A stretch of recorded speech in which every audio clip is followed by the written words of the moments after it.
It's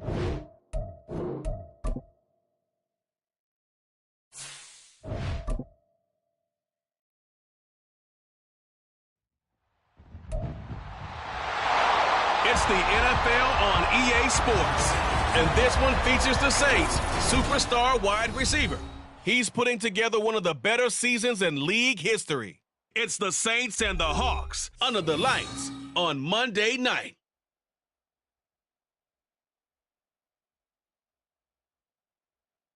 We are in the Pacific Northwest as we get set for football at Lumen Field here in...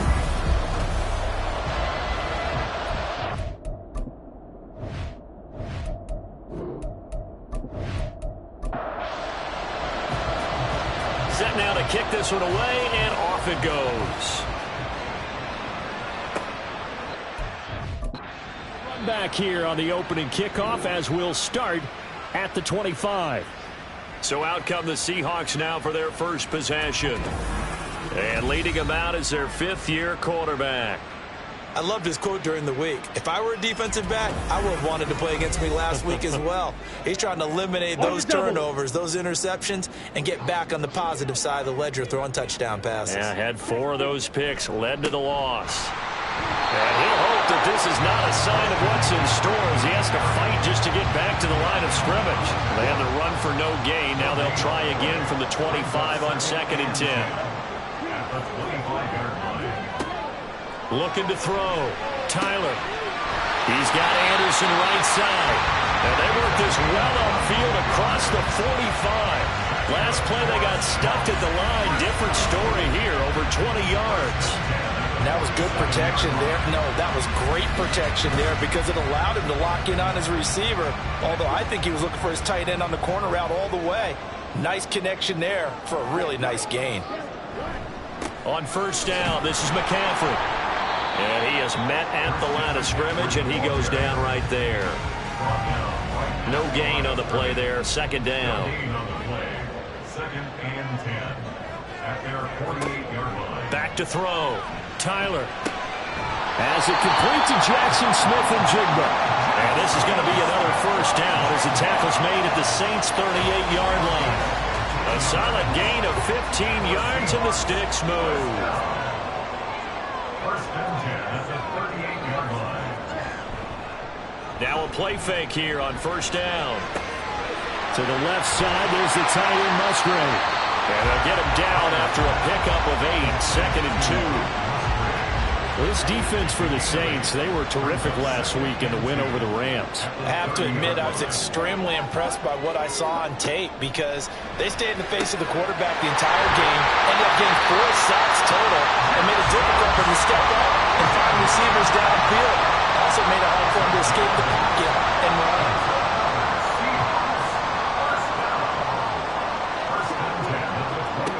They'll look to throw again. Over the middle, that's caught by Mechie. And this will be a gain of 6 when it's all said and done. Down to the 15 from the 21. Here now, 2nd and 4. 15-yard line.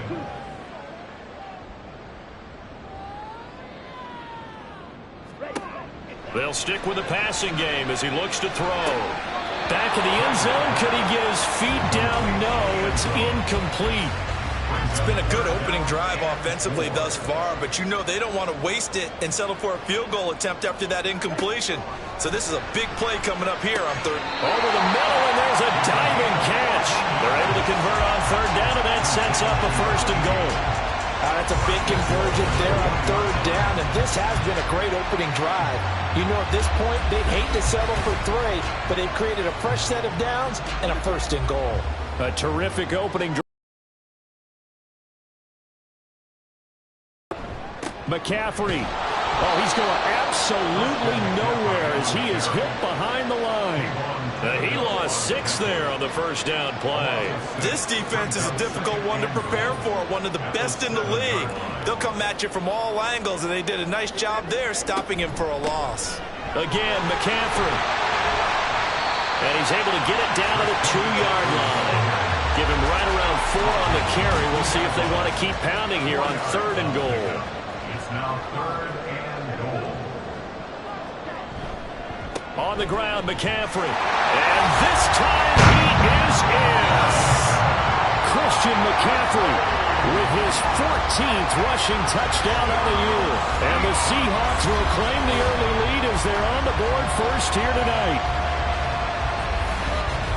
And that caps off what was really a balanced opening drive for them, Charles. They work in the rushing game and the aerial attack, and they end it with a touchdown. Strong in so many ways, wasn't it, partner? Their ability to throw it and run it and accomplish their goal, they've got to like the way that they started this ball game. Boswell now to kick it away after the touchdown. This fielded right at the goal line. Oh, some strong running. And good coverage there on special teams as they'll get him down shy of the 20. And here come the Saints for their opening drive. And a look here at their signal caller, the fifth-year quarterback. And if you go by the numbers, he's had a Pro Bowl-type season. And maybe that's even selling him a little bit short. He's the NFL leader in touchdown passes to this point in the year. And with the end of the season not too far away, he's got his guys playing at a very high level. They run on first down, but it only produces a gain of 2. It's second down now. The numbers for Gibbs from last week. There isn't a coach alive who wouldn't like those numbers. Well over 100 yards and a touchdown, too. Partner, I think all the coaches are in that great coaching box in the sky would take those numbers. So dead or alive? Either way, they would take that kind of production. And he's taken down, but able to slip across the 35. A lot of tight ends just use their size and their strength, try to occupy some space and kind of body people away and catch the football. But not this guy. He's a refined route runner. Makes me wonder if he took some dance classes in his background with his footwork. So here's a 1st and 10 at the 38. Back to throw. There's Chris Olave. And he'll be taken down across the 50 at the 45 in enemy territory. 17 more yards. They had 17 on the previous snap as well. So from Seahawk territory now, it's 1st and 10 at the 45-yard line. Mayer there to bring it in. And he'll get this one down near the 20-yard line, just shy of the 20. That one goes for 24 yards.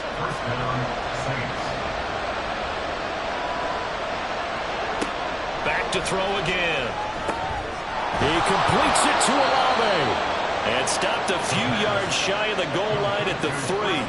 That's over 40 yards of movement with those last 2 plays. Just picking up yardage in bunches here these last few plays. They have moved right down the field, and just like that, they're going to be set up with a 1st and goal. Gibbs going to be hit and met at the line of scrimmage. They'll get him down at the 3. No gain on the play that time, and it sets up 2nd and goal. Gibbs again. But he will lose yardage here. Back to the 4-yard line.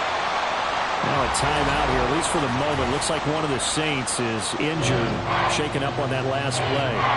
Well, now they're going to come out and take a look at this injury, and we'll be back in a moment. They'll look to throw on 3rd and goal. And he's got it. Touchdown, Saints. A.T. Perry. Touchdown number 15 of the year. And the Saints are able to match the opening drive touchdown against them with one of their own. I do believe we came here to see a game, didn't we? And it looks like he's running what we call routes versus air. You just go out there with your offensive unit and throw the football with no defense. He's 5 for 5 on the opening drive. He was on his game there for drive number 1, but, well, the thing is now he can't go any higher than that. He was so perfect. Can he do it again later? Yeah, all he cares about right now is making it 10 for 10, 15 for 15, Keeping that going. and he feels like he can get it done. The point after, good by Groupie. And we are tied at 7. And no effort to bring this one out. It's a touchback. Out comes the Seattle offense. We take a peek at the playoff race coming into the weekend in the NFC. Now, the current playoff picture, and you can see they are one of those 3 wild card teams, at least for the moment, but they have not clinched that spot, Charles. And look, their message has been clear. We're keeping our foot on the gas to the very end. And how about the theater and the drama that's involved, partner? The best part, we've got a front row seat to it all. And I think this is obviously the ultimate goal when they added a 7th seed to the playoffs back in 2020. More drama, more teams in it late in the season, and more importance on games like this. A check on the numbers receiving for Anderson last week. 7 catches, 54 yards. And he's able to pull that last pass in, but this is usually a pretty tough unit to try and maneuver against. They're in the top 10 in the league against the pass, and you and I both know there's not much difference between 1 and 10. And now here's a deep shot that's complete. And they'll wind up getting this one all the way down inside the 20. 46 yards on the play. Well, partner, that's how you make a long drive suddenly not so long anymore.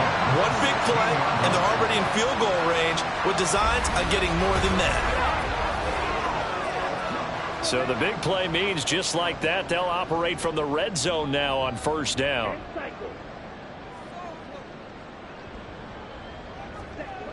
Again, he'll drop to throw. This is Anderson over the middle. And the Seahawks are going to have a 1st and goal coming up as the tackle made at the 3-yard line. It looks like a jumbo set with 3 tight ends here for 1st and goal. They'll try to run with McCaffrey. And he will take this one in for the Seattle touchdown. Christian McCaffrey, his 2nd TD of the game and 18th of the year. And the Seahawks have taken the lead. Well, they move the ball down the field through the air, Charles, and then finally they get the running game involved, and it works to perfection. Touchdown. And, partner, I kept waiting for that running game to come into play, and they actually saved it until the very end. Touchdown goes on his stat sheet, but you and I both know, and he knows as well, his teammates airing it out made this a successful drive.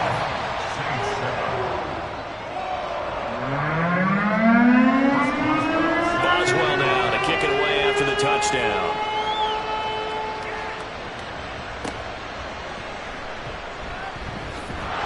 And he brings us out past the 20 to the 24. New Orleans Saints, they get ready to set up shop for their 2nd drive. And they'll just simply be looking to build off the confidence of the last time out where they scored a touchdown. And confidence is powerful, isn't it? When you've scored once, you feel like you can go back out there and get it done again. Doesn't matter what the defense throws at them. They feel like they're in a groove right now, and they want to get out there and show it. Yeah, hoping to stay in that groove here this go-around. Here's 2nd and 8. Over the middle, complete. That's Perry. Now they work this well upfield across the 45. A gain there of 21 yards. Oh, that was a pretty route right there because it's all about finding a window on a route like that. He lined up on his left, ran the deep in route over the middle, and the ball was right where it needed to be. Really good trust between quarterback and receiver. Really good completion. And a good push there defensively as they stop him at the 48. Gain of just 1. From the 48-yard line, here's 2nd and 9.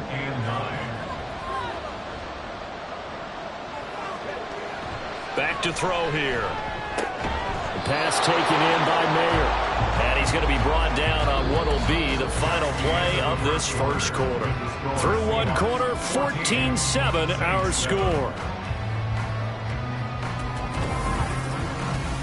The Saints with the football here to begin quarter number 2. So from Seahawk territory now, it's 1st and 10 at the 42-yard line. From the gun, Gibbs will get it. And not a whole lot of room to operate there on the 1st down run. He gets maybe 3. The Saints had 10-3 on the year, and they've certainly found their groove of late. Winners of 5 in a row. And this team is absolutely playing their best football right now. This is the best that we've seen them play in a long time, partner. Sky's the limit as far as they're concerned. Their confidence really soaring. And that one was relatively easy to see. I noticed that from up here. Yeah, it doesn't take a whole lot, does it? Sometimes you get multiples. What I always love on these offsides is when each side points at the other. Hey, you did it. No, you did it. They deciphered that one correctly. 2nd down, and they go back to Gibbs. And the running lane's non-existent in this 1st half as they'll stop him behind the line. They'll lose a yard on the play, so now they need 3 yards on third down. Gibbs will try and pick it up. And some room to maneuver. And all the way inside the 15 before they drop him. Last play, they got stuffed at the line. Different story here, over 20 yards. Well, partner, what do you think? Might have been 4-down territory if they didn't pick it up, but... Yeah, it's a moot point now. I was curious, so if they didn't get it there, would they have gone for it? I guess we'll never know. Yeah, we didn't have to make that call, but I have a feeling both of us would have said, go for it. Well, the result here, a pickup of 8. Leaves them with 2 to go on second down. A lot of people call the toss a probing play, to see what they can get against the defense, to see how they adjust and react. Their probing's working pretty well. That was a very nice run. And he is met in his tracks behind the line of scrimmage. 2 yards the loss, and now they go from 2nd and 2 to a tough 3rd and 4. That's a really alert defense there because they saw the heavy look come in from the offense, countered it with extra linebackers who brought a little bit of speed and heft, and able to really make a big-time play for their defense. Touchdown, Saints! A.T. Perry with his 2nd touchdown here in this first half. And the Saints are an extra point away from drawing level in the 2nd quarter, and already his 2nd touchdown reception. Absolutely the definition of a difference maker here in this first half. Clearly one of his quarterback's favorite targets in this game, and I figure he's going to draw a little more attention and coverage moving forward. Here's Groupie for the PAT.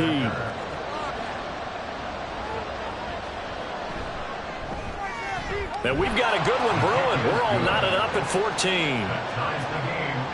A 10-play drive that time. And it all culminates in a Saints touchdown. And it'll come out to the 25 as he will not attempt to return. The Seattle now ready to march onto the field.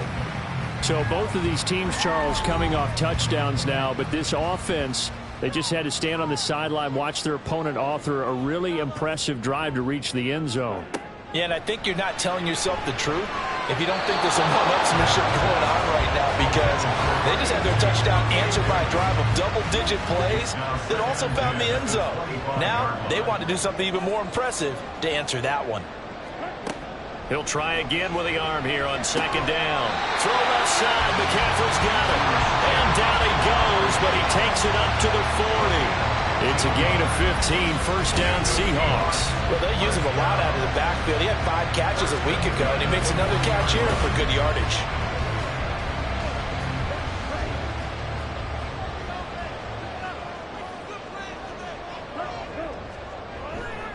A give running left, it's McCaffrey. Taken down at the 42. Oh, that's a real nice job there by the defensive front. They just engaged and held their ground. But how about the guy who made the play? We often talk about whether they take a good first step or not. Many times you just don't take any step. Just get your feet moving, get your body going, and then once he made the read, he was able to make the play. And he's going to be out of bounds, but not before he takes it inside the 40. 22 yards there, a 1st down. That's good for a Seahawks. 1st down. Looking to throw. Tyler. A short throw to Musgrave. And just 3 yards on the catch there. He couldn't get away. And that'll make it 2nd down.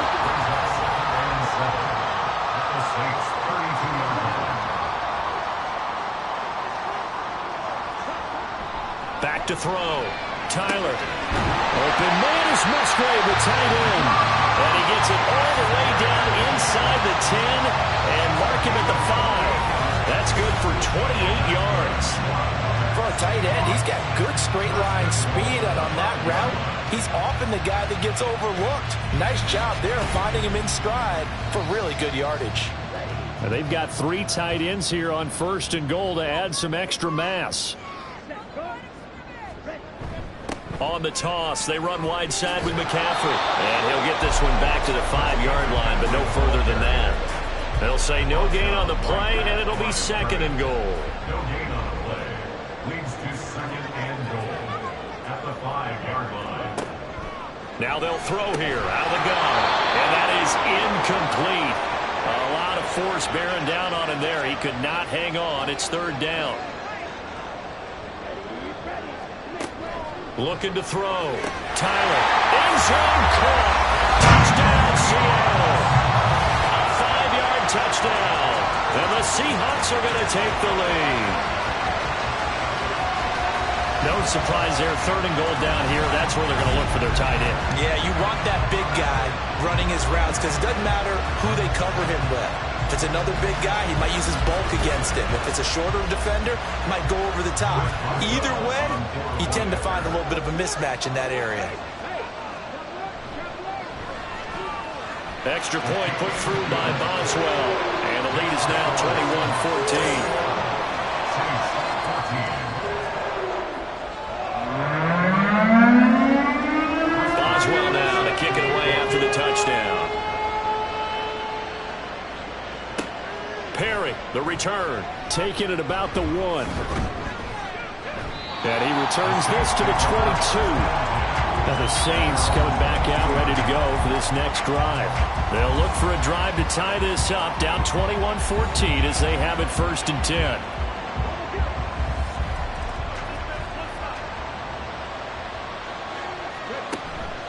Drive starts with a run from Gibbs.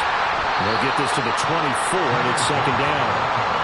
They'd love to just strike back with a touchdown right here. And if it's a long play, so be it. But the main goal, get a couple of 1st downs, run some plays, run some clock, allow their defense to get a chance to catch their breath, settle down, and relax a little bit after they just gave up a score. They'll be brought down on the 30-yard line after a gain of 6. The Saints on 3rd down. A perfect 3 for 3 as they look to keep that streak going. This time they face a 3rd and 2. A throw there, but that's going to wind up incomplete. That could be the stop this defense needed to get them back on track. They've been pretty well dissected by the offense here in the 1st half. After that possession, now they know that they can compete with this offense. And he was called on 3 times in the win last week as his first one here's away. Taking it about the 16. It'll be a 51-yard punt that time. And it'll be Seahawk football 1st and 10. And Seattle now ready to march out of the field. And that last drive, so effective in the passing game, resulting in the touchdown. Maybe not many people were focused on the trenches. There was good protection there. Excellent protection. So now defensively, you've almost got to get down into those starters blocks like you're a sprinter. Get lower than those guys on offense and find a way to roar through them or around them to get into the face of the passer. Easier said than done, though. Way easier said than done. But they've got to try something because right now they're just cutting them to shreds. They try to throw on 2nd down, but this one is incomplete. An incomplete pass on that last play, and that means they'll need to come up with something here on 3rd down. Back to throw.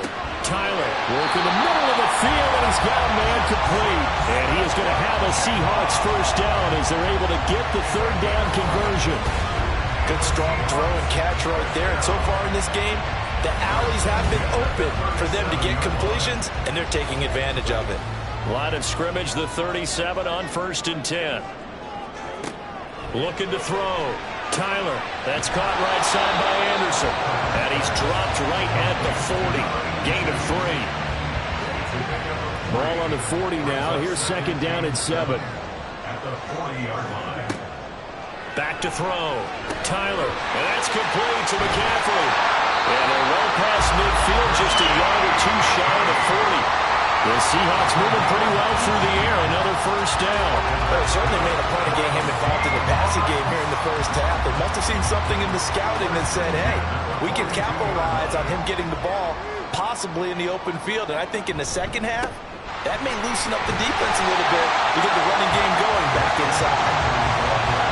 5 yards is the tally on 1st down. That brings up 2nd and 5. Operating from the gun. Tyler. This throw incomplete, nearly picked off. And with his pedigree, he doesn't drop many of those. But 3rd down coming up.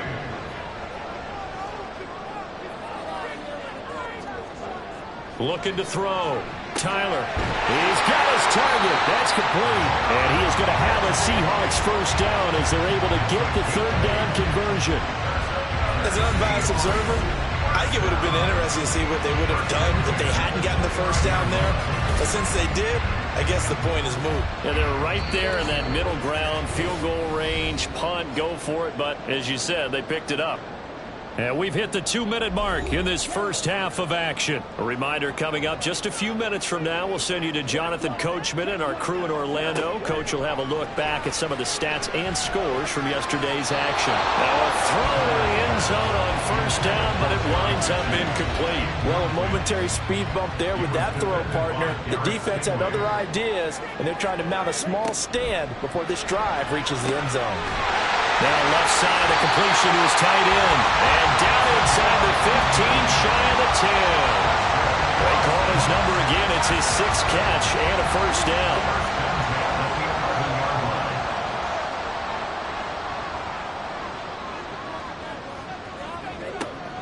Operating from the gun, Tyler. And he's going to go down. He's sacked back at the 24.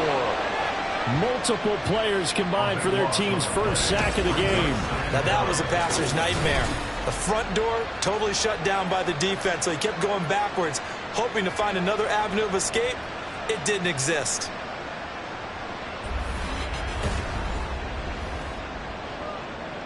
Now then, after the sack, it'll be interesting to see what they have planned for 2nd and 23.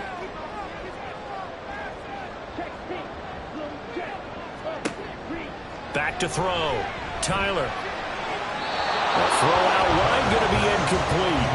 You've always been very good about checking my math. Am I correct? That's the first time that it's been incomplete when they've thrown it to him? Yes, he had caught every other ball coming his way. So they feel like they've got something really good going there, and they're going to continue. Oh, it's intercepted. A drive killer there. Picked off by Tyson Campbell. And he will take this one home. It's a touchdown. An excellent play there, CD, on the pick six. And I think were they a nickel? Did they have an extra DB out there? Yeah, Brandon, I think they were in standard nickel, not the Buffalo, as teams like to call it, meaning 3 safeties for big nickel. They just wanted to take away the quarterback's throwing lanes, and that's exactly what they did, and came through with a big-time pick six.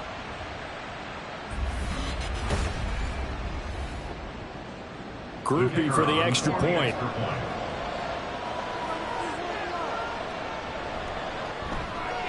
He's got it, and we're all tied at 21.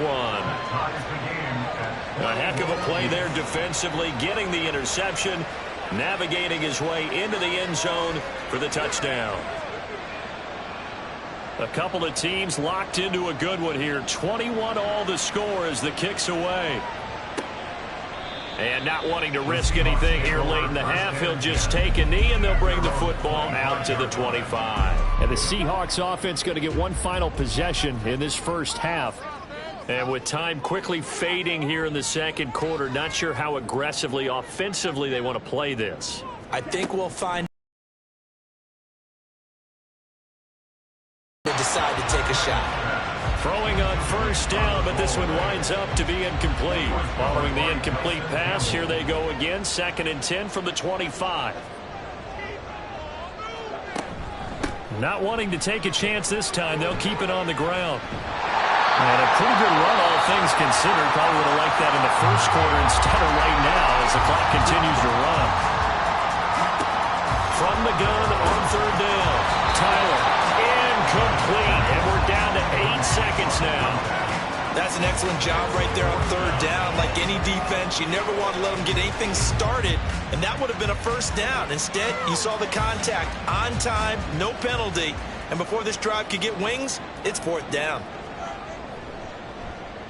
Only 2 punts for him last week in the loss as he gets this one away. That's taken on the 25. So we've reached halftime in a wild first half. We'll take a minute to catch our breath as we send you cross-country to Orlando. Jonathan Coachman is there and has our EA Sports halftime report. Okay, Brandon, thanks very much. Welcome in, everyone, to our EA Sports halftime report. Let's get you caught up on what's going on around the NFL. We'll begin up at U.S. Bank Stadium in Minneapolis, where you see the final score there. P.J. Walker leading the way in the victory with 3 touchdown passes. From there, we head down to the Sunshine State to check on the Jaguars at home in Jacksonville. And they were victorious in that one over the visiting Indianapolis Colts. Christian Kirk leading the way with 3 touchdown catches. Finally, let's get down to Houston. Check on the Texans at home at NRG Stadium. And they were winners in that one as they take care of the visiting Denver Broncos. Rondale Moore, a touchdown catch in the victory. We thought this one would be a close battle coming in, and we have not been disappointed. They're all even to this point. This has the feeling of a game that could go right down to the wire. One mistake or one big play could turn out to be the difference.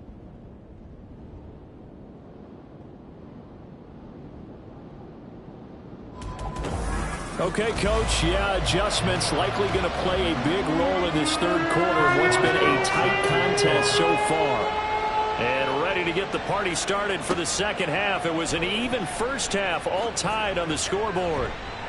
And he'll get it up past the 20 to about the 22. Now the Saints going to take over on offense to begin this third quarter. This offense ready for the first drive of the third quarter. Well, quarters number 1 and 2 entertaining. We saw some good offense points put up, Charles, and all tied on the scoreboard. And it sets us up for what could be a really fun second half because we've seen both sides score almost at will here in the first half. And now, here in the second half, getting the ball first, you've got to think, hey, we can go out and really run our offense the way we did in the first half. But if I'm a defensive player, all I'm thinking is, can I make a play to really help out my team and break this streak of offense? So one play, and they're already just shy of midfield. Straight ahead with Gibbs here. And he's up across midfield and down into Seattle territory. Give him 5 on the carry there, and it'll be second down. Brings up second and 5. Now a shotgun snap as they'll look to throw. Throw over the middle is taken in by Dell. That his first catch so far. They've held him under wraps, but he's got a first down there. First down, Saints. They'll look to throw here. Throwing out right here, caught by Olave. And he gets us down inside the 35 before going out of bounds. And from the 34, here's second and 4. It's a pickup of 6. They'll set up a throw. Got his man, Dell. And they just keep marching right along. First down on a pickup of 8 there. An 8-yard pickup. And the Saints first down. They'll stick with the passing game as he looks to throw. Pass complete to Dell. And that's good for a pickup of 10 yards. And that'll leave him with a second and just a few inches left. On the pickup. It's second and inches at the 16-yard line. They'll look to throw again. Throw right side, pulled in by Mayer. They'll get just a couple, but the sticks move again. Here's a first and 10 at the 14-yard line. First down, New Orleans. Back to throw again. It gets it right back to Mayer. Short completion, just 4 yards, and it'll be second down. A gain of 4. It's now second and 6 at the 10-yard line. From the shotgun, he'll look to throw. Finds Gibbs on the check down. And he gets halfway home from the 10 to the 5 on a pickup of 5. This red zone is where the Seahawk crowd really makes it tough for an offense to communicate. It's third down. Again, he'll drop to throw. That is caught. Touchdown. Chris Olave with career touchdown number 70. And the Saints have taken the lead as they go right down the field and score on the opening drive of the second half. Well, it was 3rd and 1. I was expecting run, so much for that. They pass it, they score it. That had the feel of the head coach telling the offensive coordinator, you've got 4 downs here. We're going to go for it on 4th down unless there's a disaster on 3rd. Go ahead and take a shot if you want to. And he gratefully accepted the opportunity and did exactly that. If they didn't get it there, that had the feel that they would come back and try it on 4th down. Groupie able to add the PAT. And they will take a 7-point lead. And he won't return this one. He'll go down to a knee, and they'll start at the 25. Now we'll see what this Seahawks offense has in store with their first possession of the second half. Well, Charles, you and I said at intermission, feels like we're set up for a good second half. Well, the other side scored. Now it's up to them to answer. How do they respond here with their first drive of the second half? Well, bottom line is they just saw the ball go in the end zone against their defense, and they saw what good offense looks like. They believe they've got a good offense as well. Run the best plays you've got to the top performers you have, and try and move that ball down the field for an answering score.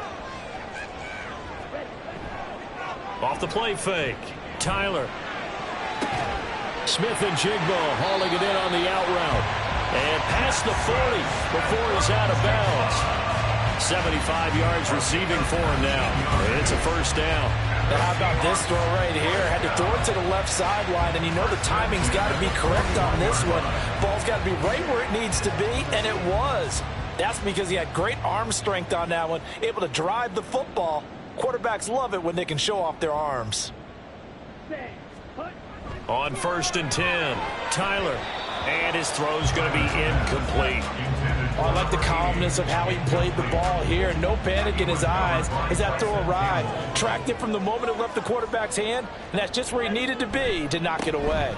On 2nd down, McCaffrey. And it's been like this all night long. Nowhere to run as they stop it behind the line. It'll go as a loss of a yard, so now they deal with 3rd and 11. Backed up here. Tough spot, needing 11 yards to pick up the first. On 3rd down, Tyler. Able to find the open man. That's complete. And this is going to be another first down as the tackle's made at the Saints 40. Nice 3rd down conversion and even 20 yards. With the kind of game he's had so far, you had to know that on 3rd down that they would be looking his way, and they did, for big yardage and a first down. I think the defense fell asleep at the switch on that one. I would have doubled him, tripled him, anything to keep the ball out of his hands. Looking deep here from Mechie. Touchdown, Seahawks. John Mechie, 40 yards. And the Seahawks are an extra point away from evening this one up. So a strong drive here to lead off this 3rd quarter. That has them an extra point away from tying things up. And partner, this is pretty much what they envisioned when they were sitting there in the locker room thinking about getting things going to start here in the 3rd quarter. Getting out there, a field goal would have been fine. But going ahead and scoring here, an extra point away from tying things up, that's exactly how they drew it up on the board.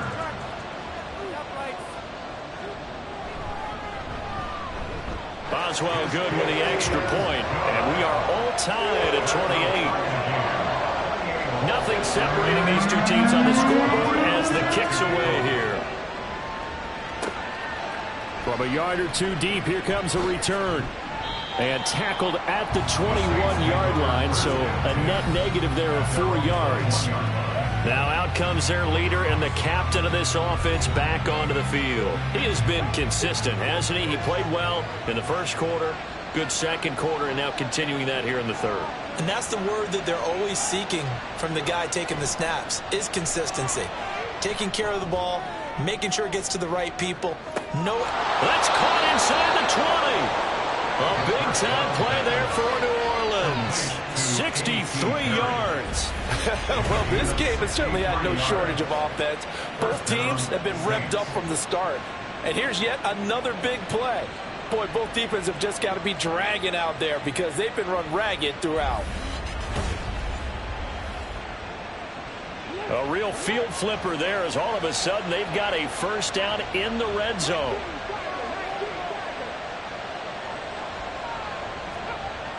Looking to throw. And a quick throw here, that's complete. This will be stopped about 2 yards shy of the marker. 8-yard gain, 2nd and 2. 2 yards to go, 2nd down.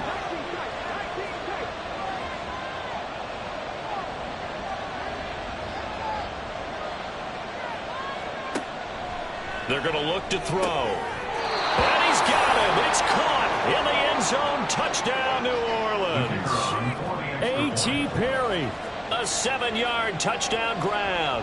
And the Saints have moved out in front.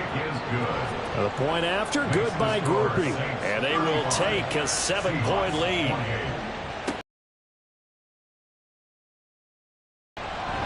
And taken down just past the 20 at about the 21-yard line. The Seattle offense now set to come back out on the field. A long drive last time out for this offense, Charles. If you remember, they started basically in the shadows of their own end zone, marched it down the field, and a lot of that was through the passing game. And, partner, as a former defensive back, I'm having almost a physical reaction watching what's happening right now. But let's give credit where it's due, because they've done an excellent job moving the ball through the air. Secondary getting picked apart pass by pass. Obviously, they need to make some adjustments there on the back end. Yeah, because offensively, we know that they're not going to be shy about throwing that football. Looking to throw on second down. Tyler, that's complete over the middle to Anderson. And they work this well upfield across the 45. 90 yards receiving now for him in the ball game. It's a first down. Well, that's always a good place to throw it, just because he's one of the biggest targets not only on this team but in the National Football League. And you and I both know the quarterbacks love these large-body tight ends, and why not? Nowadays, they're really wide receivers who are just taller and have a little bit more weight. These guys catch the football, make big plays downfield. In the old days, we wanted them to block. Now coaches want them to catch the football first. Officially, it's a 1-yard loss. That's going to bring up second and 11. Brings up second and 11 at the 47-yard line. Man in motion left. That's Smith and Jigba. Second down and right back to McCaffrey. And again, the run defense stout this time. He maybe gets back to the line of scrimmage, but no more. Tough spot here. Third down and 11. Out of the gun, they'll look to throw. He's going to let this go. Back of the end zone. And he's got it. Caught in the end zone for the Seahawks touchdown. A big play there. 53 yards. And the Seahawks are within an extra point of tying up this ball game. Charles, there aren't really any slow receivers, but there's fast and then really fast. He's really fast, and he showed off the afterburners there. And that he is, because when he took off, I was thinking there's no chance that he can actually reach him with that pass. Yet he did, and he's still sprinting. And just think about what that does for everyone else on his team, because his ability to stretch a field opens things up for the rest of the receivers on the team. Perry, the return. And he won't quite make it to the 25. The New Orleans offense set to take over. We've got a brand new ball game, all even after that last touchdown, so every drive now becoming a little more critical here in the second half.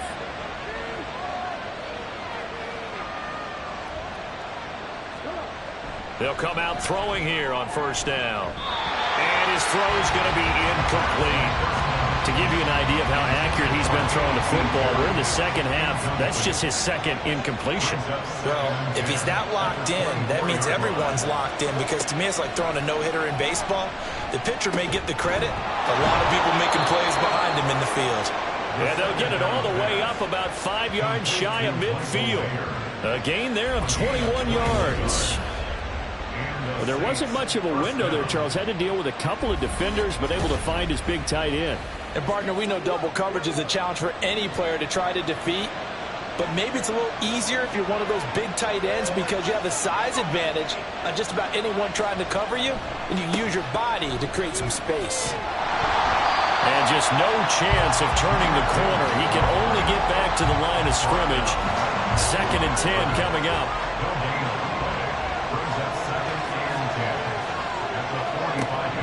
They'll set up to throw. Here's a diving catch right side. His 5th catch tonight, and it's good for a first down. And that's how you throw for a whole heap of yards in a game. You get efforts like that from your receivers. How about him laying out for that catch? Yeah, excellent. Makes the quarterback look a whole lot better. On first and 10, here's Gibbs.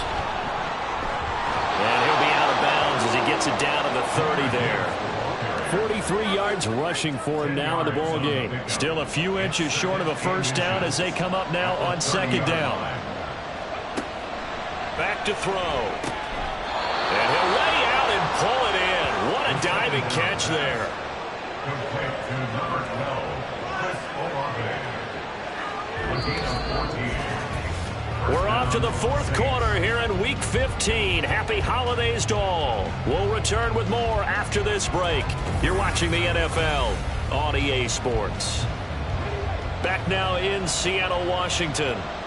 All even as we get ready to start the fourth. They'll look to throw here on first down. That's Olave bringing in another one. And the Saints are going to be set up with a first and goal on a pass play that moves them all the way down to the 1. And partner, in a tie game in the fourth quarter, you and I both know in the NFL, that's when you lean on your stars. And he came through with a nice catch right there. A field goal could get him the lead, but it might not be enough here as they come up on first and goal. They'll run with Gibbs. And he takes it across and into the end zone. Touchdown, Saints. Jahmyr Gibbs punching it in from a yard away. And the Saints answer back with a touchdown of their own to break our tie and take the lead here in the fourth.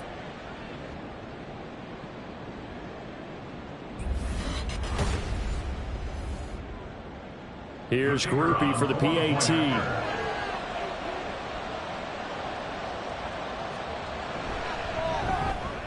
And they will take a 7-point lead now.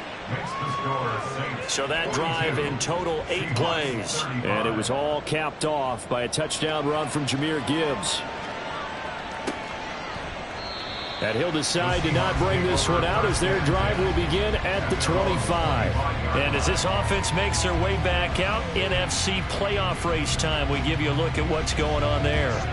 And as we take a look at the playoff picture, certainly still a lot of jostling to go in these final few weeks. For the moment, they would be a wild card team, far from locked up, but that's why this is exciting. These last few weeks, a lot to play for. So much to play for, and remember, 7 teams in each conference go to the playoffs instead of 6.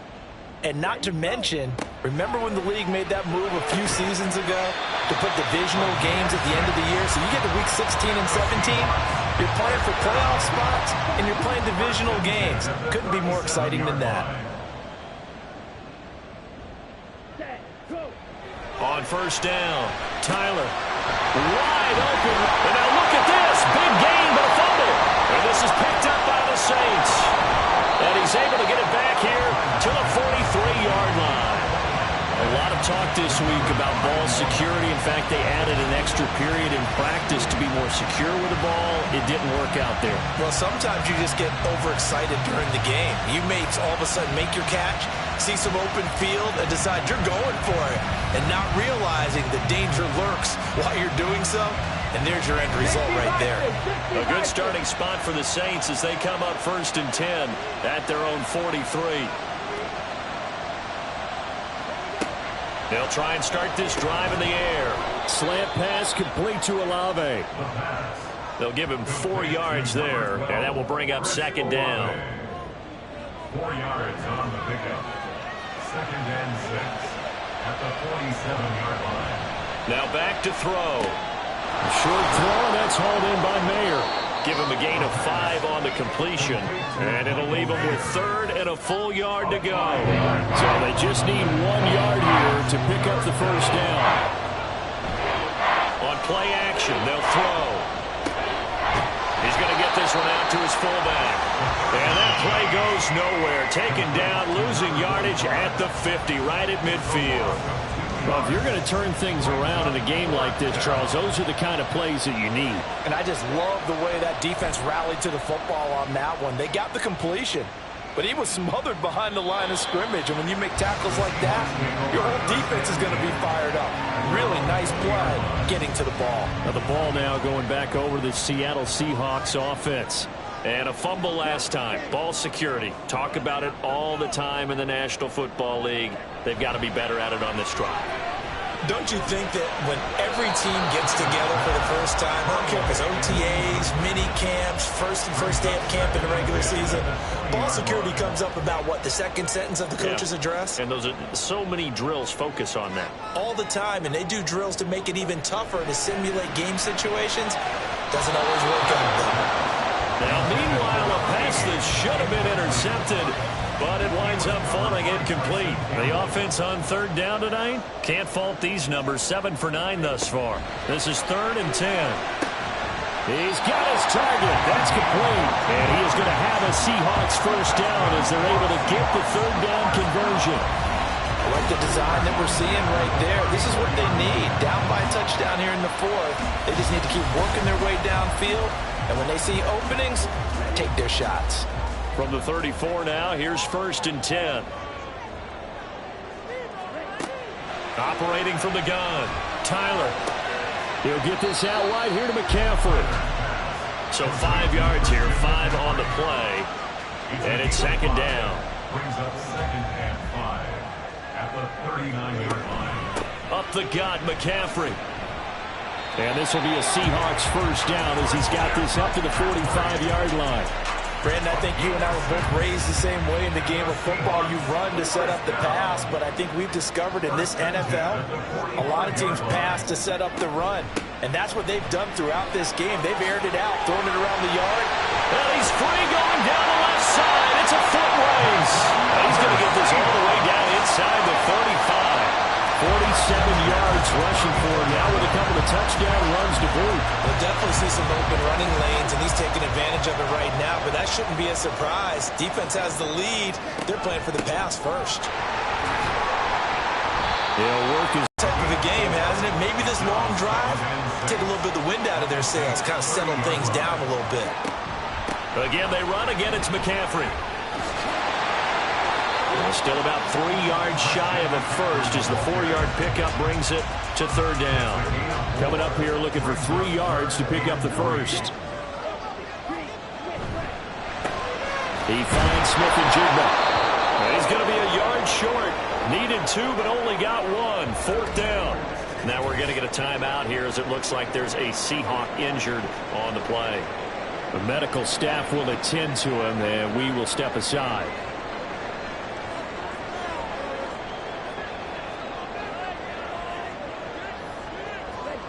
As expected, they're going for it to keep the drive alive.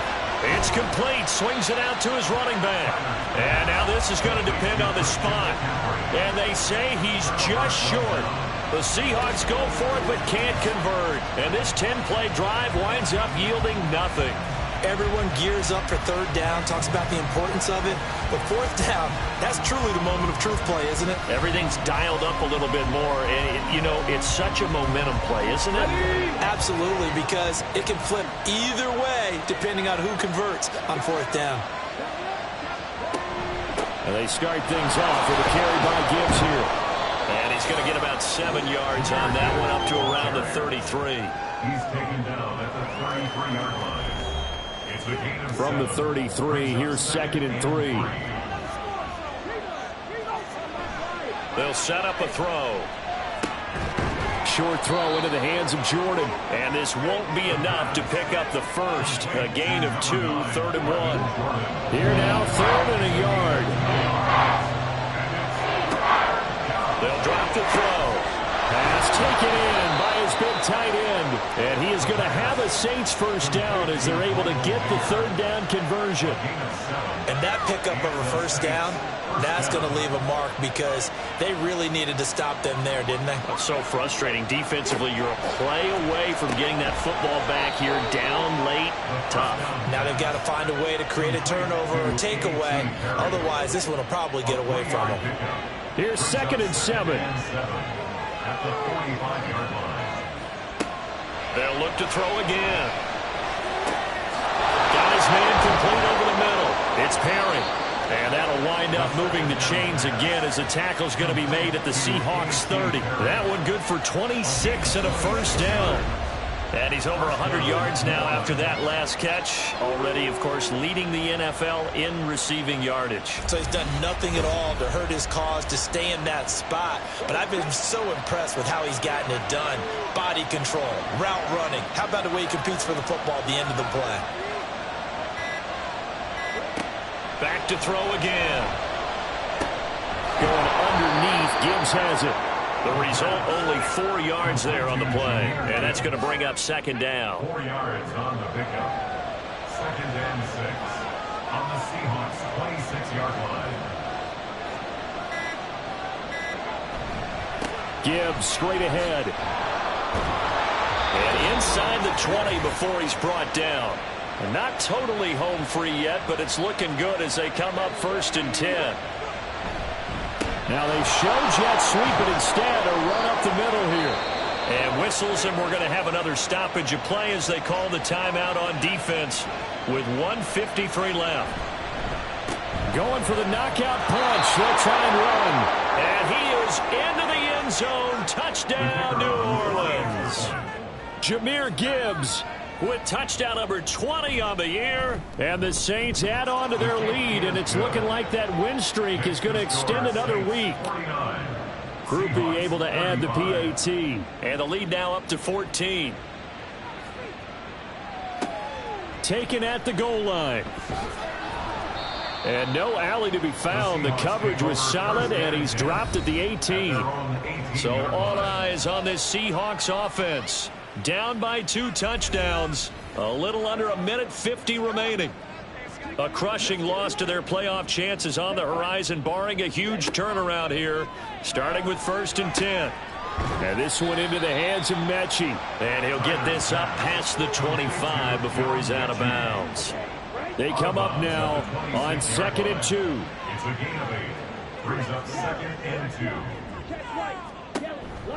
Looking to throw.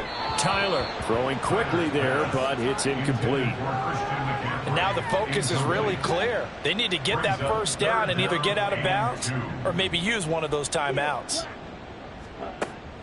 On 3rd and 2, Tyler.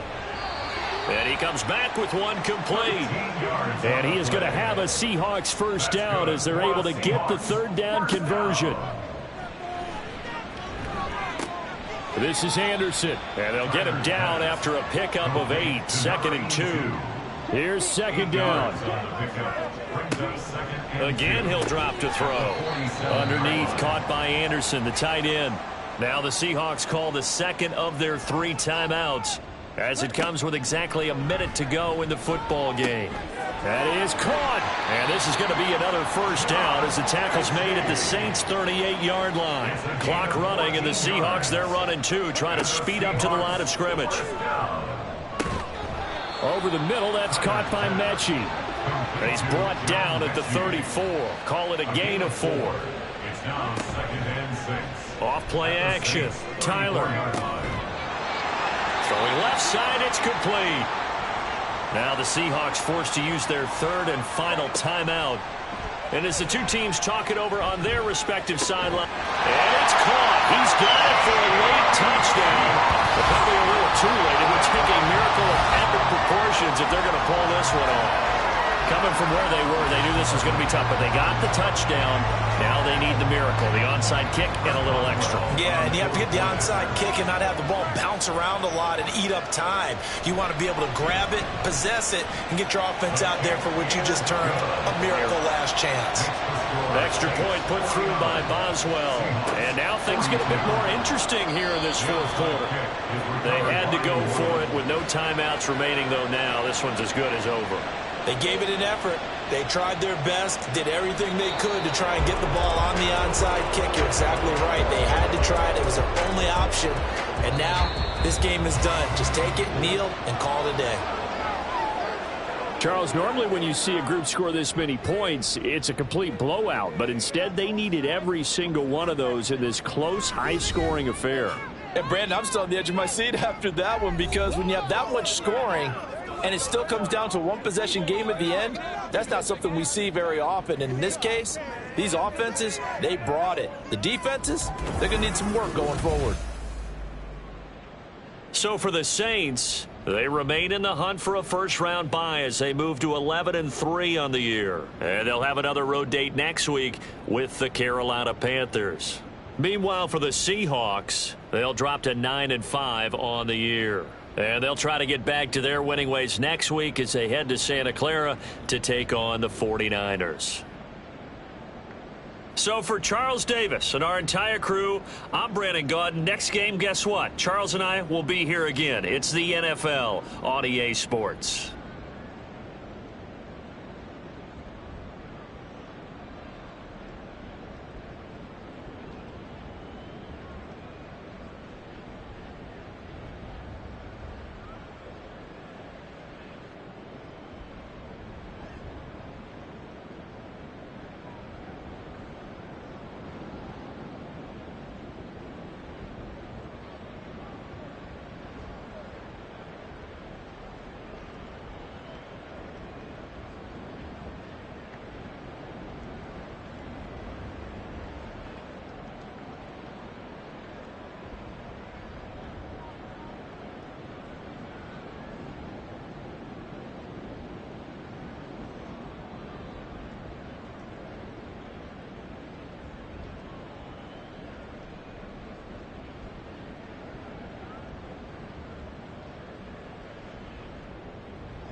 It's Madden NFL 24. And at center stage, it's the Raiders' rocket arm quarterback. After his last game, he's now across 3,000 yards for the season. It's the Raiders and the Chiefs, and it's all just ahead on Madden NFL 24. EA Sports coverage of the NFL brings us to Las Vegas, Nevada. Today on to Week 15.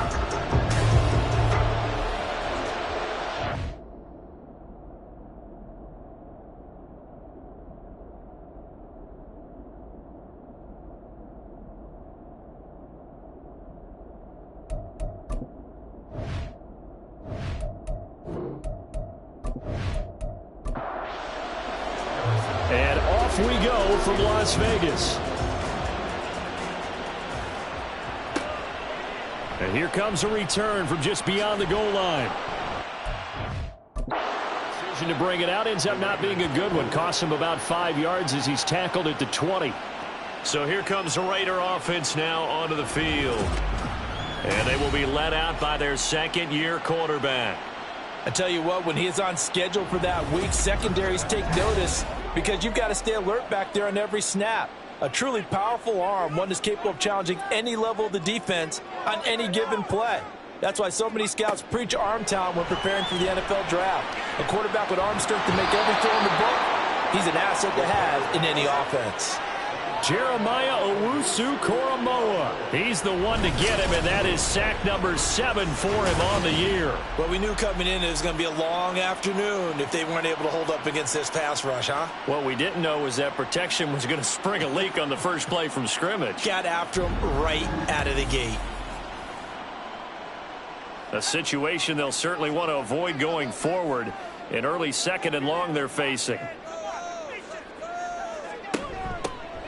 Now a carry for Cobb. And this will be a gain of right around 3 from the 7 out to the 10-yard line. And I don't think this is the script they had in mind for their opening drive. This is 3rd and long. Now they'll throw here out of the gun.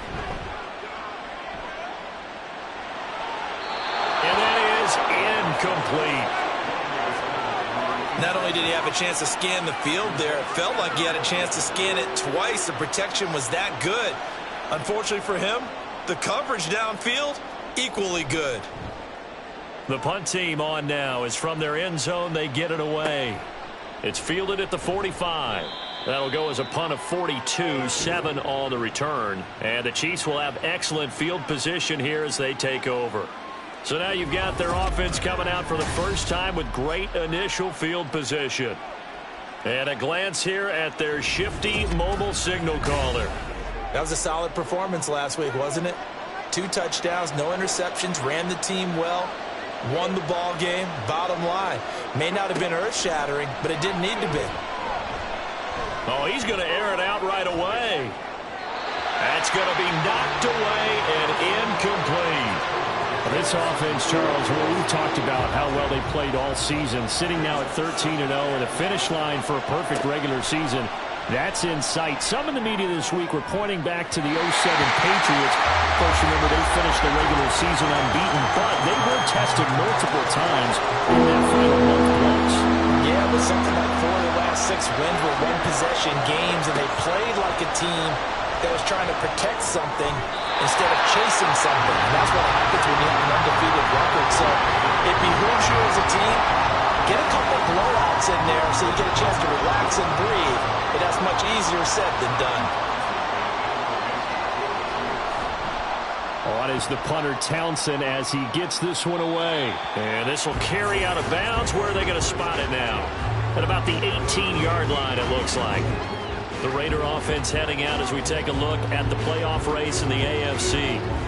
As we grind toward the end of the season here, and they haven't had the season that they had hoped. So let me ask you to play GM. Where might they look to make some changes? I think when you look into the upcoming draft, think hard about them drafting multiple offensive linemen. They've got to get stouter up front. And as a GM always tells me, Charles, this is a big boy league, and big people always end up winning games for you. The numbers there for Cobb a week ago. 16 carries, 94 yards. Well, we know they've clinched a playoff spot, but there's plenty of football left to play. And I'm a proponent of continuing to do what you've done throughout the season, especially the teams that are heavy run teams. Because if you throttle back too early, you lose the rhythm of the run game, not just with the runner, but with the offensive line as well. Now a third down throw, but it misses the target, incomplete. 2 drives won't tell the story of this game, but you absolutely have to like how this defense has played thus far. They have yet to allow this offense to get untracked in this one. His first punt, 45 yards. This looks good as well. This is fielded at the 27. That'll be a 44-yard punt. The return goes for 8. And it's Chiefs football, 1st and 10. Kansas City taking the field for their second drive. And the first drive, 3 and out. Second possession, see if they can get a little momentum. And oftentimes that first drive is just a feeling out process. You have some plays that you've got called and you want to see how the defense reacts. It may not go terrific on the first one. Now they're ready to go. They've kind of got to look at them, got a sense. Let's see if they open things up a little bit. See if they open things up. Let's see what the defense does here, too, after a good stop. Looking to throw. Into the hands of the tight end, Dalton Kincaid. Look at the big man rumble. And all the way in for a Kansas City touchdown. Dalton Kincaid with touchdown number 8 on the year. And the Chiefs are on the board first here in Vegas. When they drew that up, I don't think they envisioned it ending in a house call.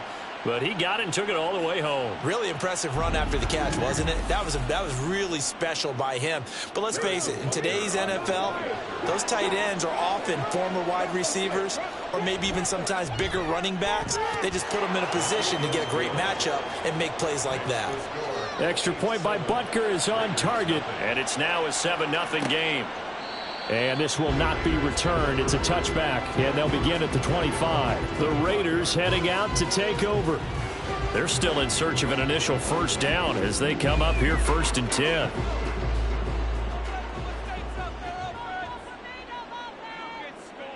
Throwing to start the drive. Roberts. That's complete to Cobb. 7 yards there on the first down screen play. And a really nice play call there to start the drive, especially if you're a team that has a little bit of a reputation for throwing it downfield. You come out and you think maybe you can catch them off guard a little bit, and they did. Little screen pass, backdoored them, and that time worked well for a solid gain. Now, meanwhile, here's a second down throw that's knocked away and incomplete. The heavy set out there. 3 tight ends in the formation for 3rd and 3. They'll run. It's Barner. And he won't be close to a first down as he runs into a wall right around the line of scrimmage. No gain on the play there. A nice job defensively. And it likely forces a punt situation on 4th. 4th and short, partner. I mean, this would be a really risky call. Here we are in the first quarter. On your own side of the field. Own side of the field. But, boy, what a tone setter that would be to go for it and get it, wouldn't it? You're gritty today. I like it. I'm feeling it. Fair catch called for and made at the 16 or maybe the 17-yard line. So possession goes over here on the punt. And out will come the offense as they take over.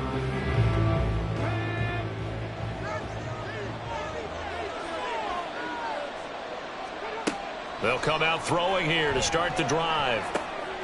He finds his man, complete. That's Clark. It'll be a gain of 5, and it'll be 2nd down. A gain of 5 brings up 2nd and 5 at the 23-yard line.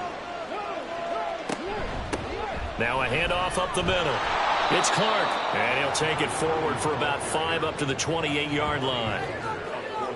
A quick burst there, and he nicely bit off a pretty decent gain. On 3rd and short, they'll try and pick it up through the air. Able to find the open man. That's complete. And he will have a Chiefs first down as they're able to get the 3rd down conversion.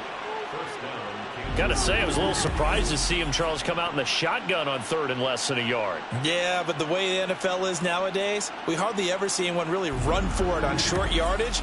So they're going to throw the football more times than not. That was a nice, easy rhythm throw right there, and they pick up the first down. On first down, he'll drop to throw. A short throw pulled in by Kincaid. And they'll get this well past midfield before being stopped just before the 35. The extra effort after the catch makes it good for a gain of 26 and also a first down. You don't always expect tight ends to be big in terms of run after the catch, but after that play, he joins a growing band of players that's putting that stereotype right on its ear. Finds his man. There's Jordan Addison. And he's going to get this down near the 20-yard line. This gain not quite as good as the last, but still over 40 yards between the two.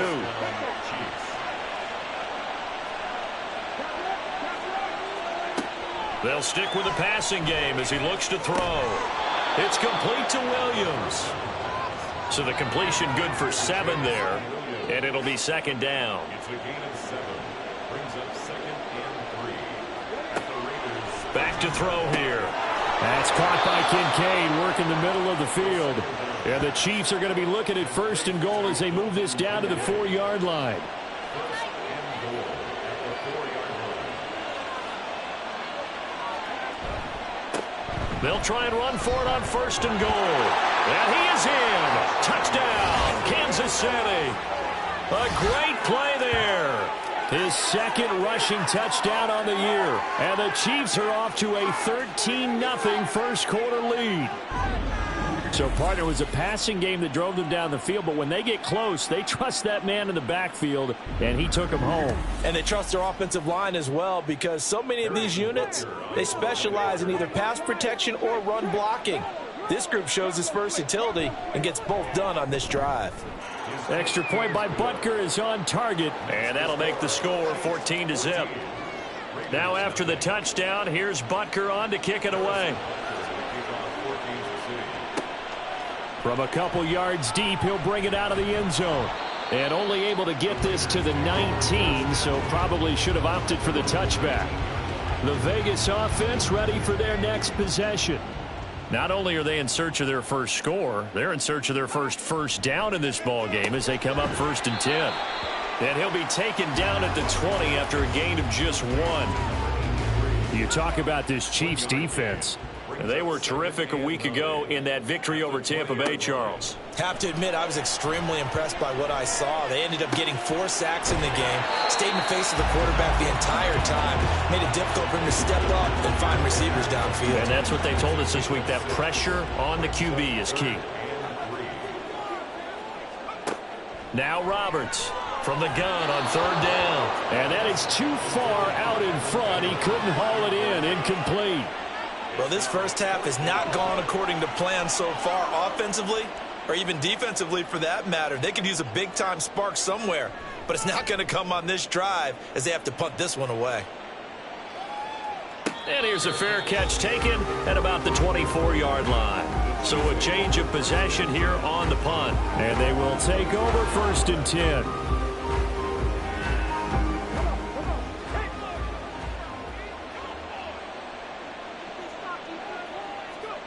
They'll try and start this drive in the air. A quick throw there is incomplete. A lot of times it's that first read that you have. Maybe you get it in pre-snap, and he locked in on his target, but he was covered quite well, and that one's incomplete. Meanwhile, the throw here is complete. And the officials here are going to pause the game for a second. Looks like there's an injured Chief on the field. We'll take a break and get a report from Vegas after this. Here's 3rd and a few inches.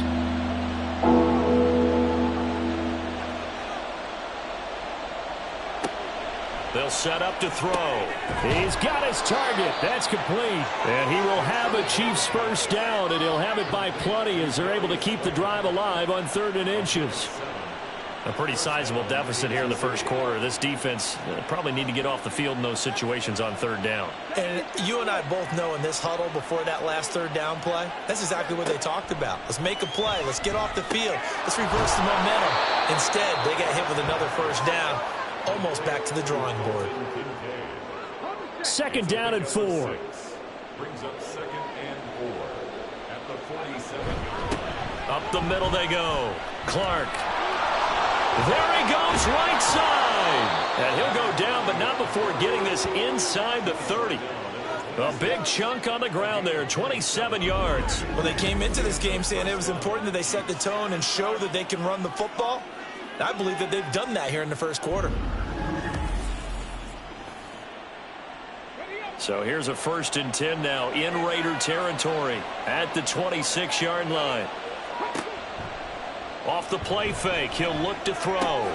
It's Williams on the catch. And they will eventually get him down, but he's inside the 5 all the way to the 3. That's now a pair of explosive plays in succession, both north of 20 yards. And he's top 5 in the league in terms of receiving yardage because of plays like that. What have you seen from him on film that you like so much? Well, I'll strip away everything else and get... And he will take it on in for a Chiefs touchdown. A great effort there. His 2nd touchdown of the game, his 3rd on the year. And the Chiefs take a 3-touchdown lead. Boy, still in the first quarter, and look out. I mean, they are on pace for over 80 points in this game. I don't know that they'll get there, CD, but this has been impressive to watch so far. That certainly would be history in the making, wouldn't it, partner? I'm glad we're here to actually watch and see if it actually happens, although, like you, I have my doubts, but they are firmly in control of this game. Extra point by Butker is on target. And it's now 21-0. So how about this for a start? 21-0 here in the first as they kick this one away. And there will not be a return here. It's a touchback, and it'll come out to the 25-yard line. Here's Las Vegas ready to take the field. Well, CD, you kind of feel like they're in a bit of a danger zone right here because now you're down 3 scores, and I know we're in the first half, but the way this offense hasn't been able to generate anything, you feel like they probably need to get something going on this drive, right? Yeah, and sometimes I overuse that this is an important possession. But I think this has to be the possession where they come up with an answer because only a few teams in league history have ever come back from a 4-score deficit. And if they don't score here, that's what they could be facing the next time they get the ball. And he'll be taken down as that will take us to the end of the first quarter of play. And the officials here are going to pause the game for a second. Looks like there's an injured Chief on the field. We'll take a break and get a report from Vegas after this. 21-0 our score after 1. So from the 36 now, 1st and 10. Second quarter from Vegas, the homestanding Raiders with a football here. As they've got it with a 1st and 10. And down he goes at the 45 after a pickup of 9. And at his size, he's a smaller back. You can get him to football. He can kind of get lost, make someone miss. It's good for him. Yeah, it's great for him. I like what you said there. Sometimes he gets lost in the traffic a little bit. But get him out in the open field into some space.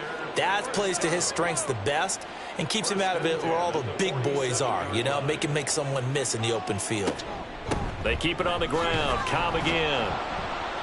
And he'll take it across the 50 and into Chief territory. He'll get a nice chunk there on the first down run, and it's 2nd and 4. 6-yard pickup brings up 2nd and 4. They'll run with Cobb. And he's dropped just before the line to gain. 4-yard pickup leaves him with 3rd and 1.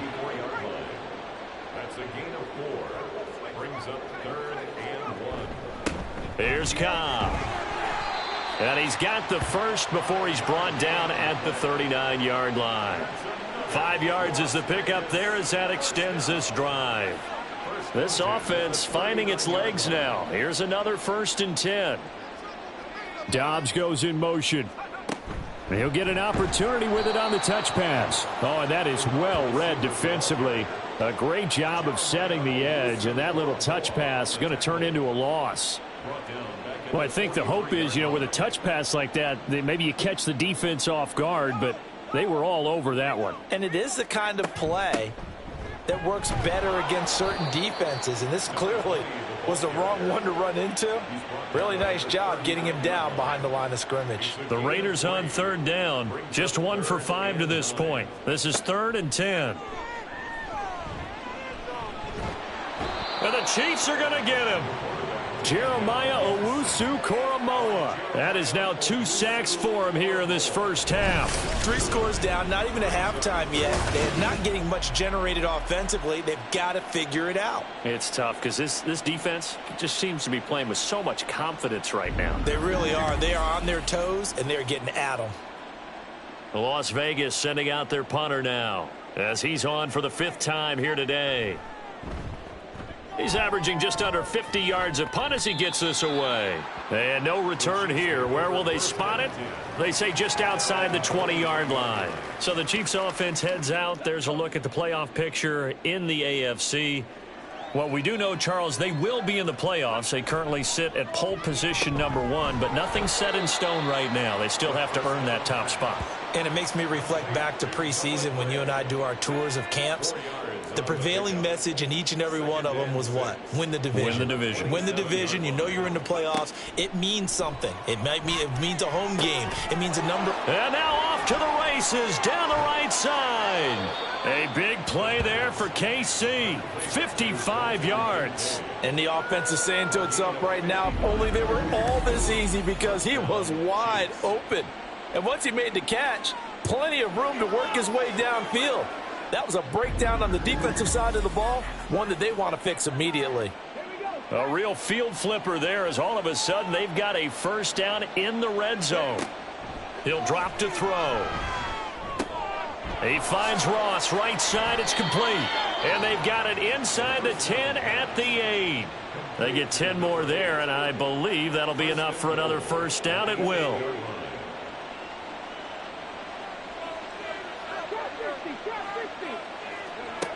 They'll look to throw again. And that one drops down, incomplete. Good coverage there, forced the ball free, and it's 2nd down. Brings up 2nd and goal.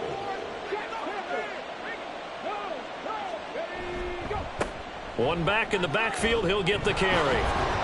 And he'll work his way closer to the goal line as he's got 5 down to the 3. That didn't just feel like good defense there. That felt like pride, didn't it?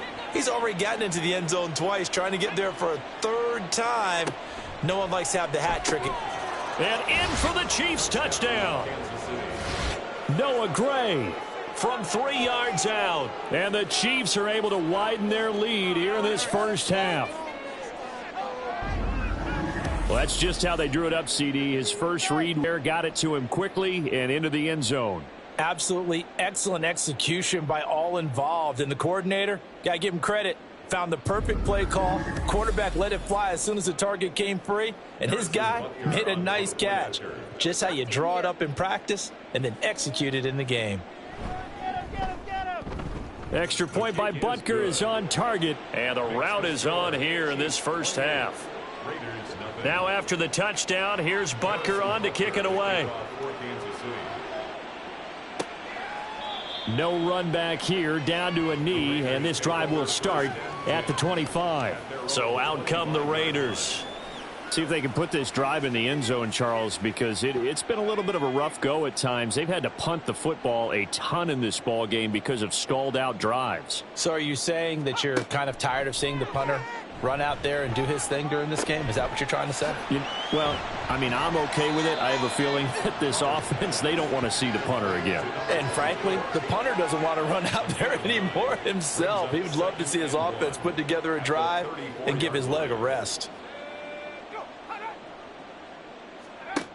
To throw on 2nd down, Roberts. And he drops it incomplete. And their struggles continue here. Some of the fans here don't seem too happy about what we've seen in this first half. No, not at all, and I understand why. They've looked lethargic, out of sync, and it shows on the scoreboard. Now the throw here complete on the right sideline. And he goes out right around the 39. So from the 39 now, they'll come up on a 1st and 10. Back to throw again. Completes it again to Dobbs. And he'll work it across midfield inside the 45. Another first down as he went right back to the same well, this time for 17 yards. Now Cobb. Yard down to the 43. From the 43, here's a 2nd and 9. Back to throw. Roberts. It gets it over the middle to Cobb. And he'll go down here at the 35-yard line. So they'll get 8 out of that completion.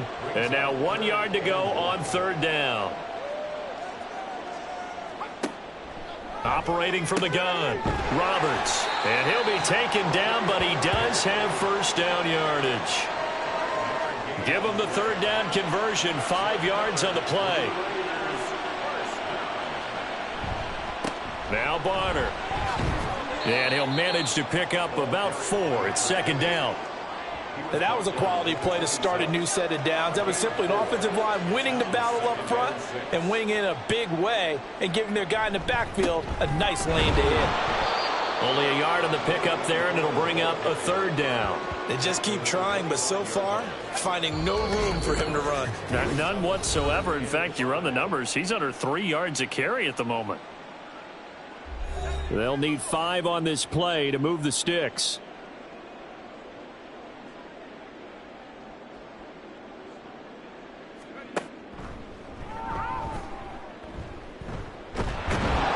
And he will have the first down across the 20 to the 19-yard line. Give him 6 yards, and they do convert on third. Now they'll switch it up here and look to throw. Caught by Cobb.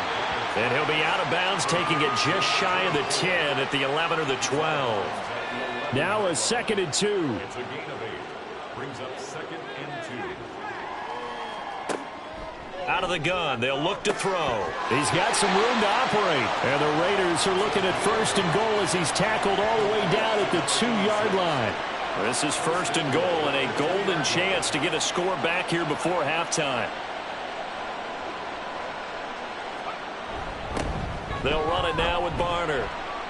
And he is in. Touchdown, Raiders. A great play there with his first career NFL touchdown. And the Raiders get a late score here in the final minute of the first half. So the toss play effective, even down here near the goal line. Yeah, and you're hoping the defense commits too many men to stop the run in the middle of the field and that your blockers can gain a little bit of an advantage. And when they do, foot race to the pylon, and this time he had the speed to win that race. Lutz good on the extra point, and it's now a 28-7 ball game. So that one a 13-play drive in total, and it's culminated by a 2-yard touchdown run. After the touchdown, Lutz to kick it off. This fielded right at the goal line. The Chiefs going to go back on offense here late in this first half. And with a 3-score lead already, this is not time for a momentum change, so I'd imagine they'd be happy to just take this into the locker room. They'll come out throwing here on first down. He's going to have the hook up to Ross. The Chiefs will use the first of their timeouts as they'll stop it with 40 seconds remaining in this first half.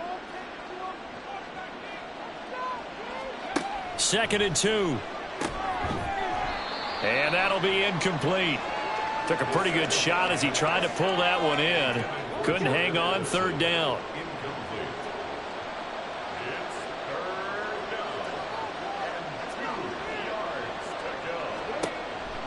They're going to look to throw. All right, rifles one, and that's going to be intercepted. And he'll bring this one back to the 29. So the interception there, and Charles, I'd imagine that's something you can maybe live with in December, but not come January. And I love how you make the distinction there. You're talking about regular season versus the postseason, the playoffs. Because these guys, they've already clinched a playoff spot, but they know, looking ahead, when they get into the postseason, they've got to take better care of the football because turnovers in that situation, they really become magnified.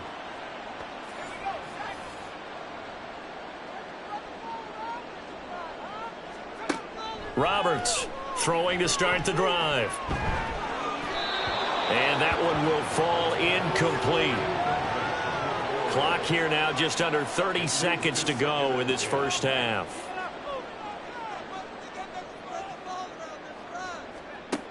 He'll try again with the arm here on second down. A throw on the run, but that's going to be incomplete.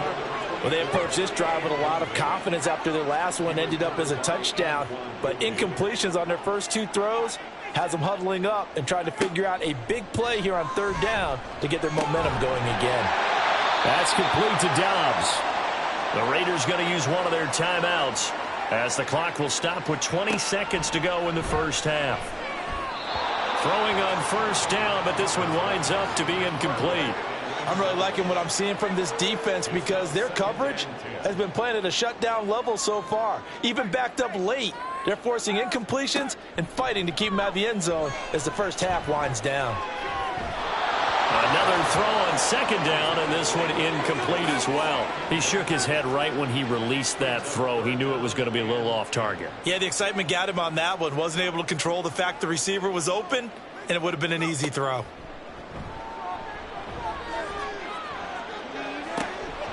Now yet another incompletion here as they fail to connect on third. Well, partner, given where that drive started, that's an excellent job defensively to force them into fourth down. For the field goal, a 34-yard attempt.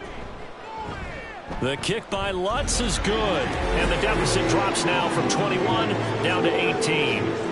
So he's been automatic to this point of the season, and he connects on the field goal there. And what a luxury it is to have a kicker you can depend upon, partner, because he hasn't missed all year long. Converts on that one as well, and kudos to you. You didn't jinx him. So we've reached halftime with the visiting Chiefs on top. As we send you to Orlando to check in with Jonathan Coachman at our EA Sports Halftime Report. Coach? Okay, Brandon, time for a sprint to the finish, as it's time to get you caught up with what's happening around the NFL here in a pivotal Week 15. We'll begin out in Houston.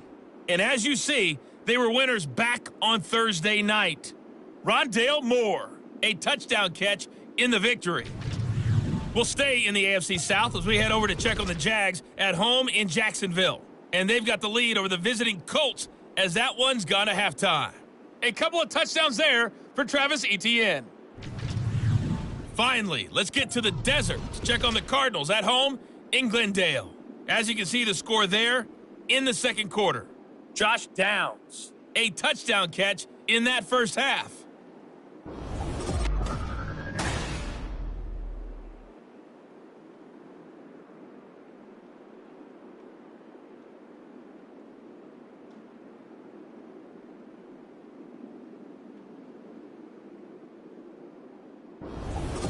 All right, Coach, thanks very much. Fine work as always as we welcome you back for quarter number 3. Ready for the start of the third quarter. The Chiefs have the lead and set to receive the football. Jackson now to return. And he had no room to run as he's tackled down inside the 20. Here comes the Chiefs offensive unit as they'll have it to begin quarter number 3.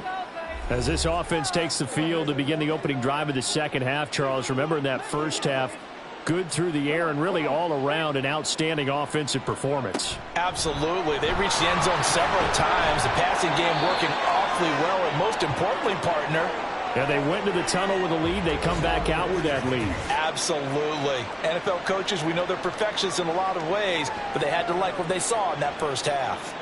Now 2nd and 5.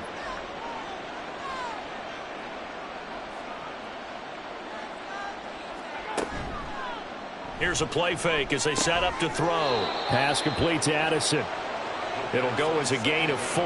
And now 2 yards to go on third down. It's a gain of 4, and it's third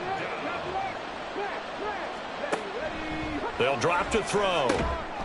Work in the middle of the field, and he's got a man complete. And he will have a Chiefs first down as they're able to convert on third and short yardage with a gain of 4.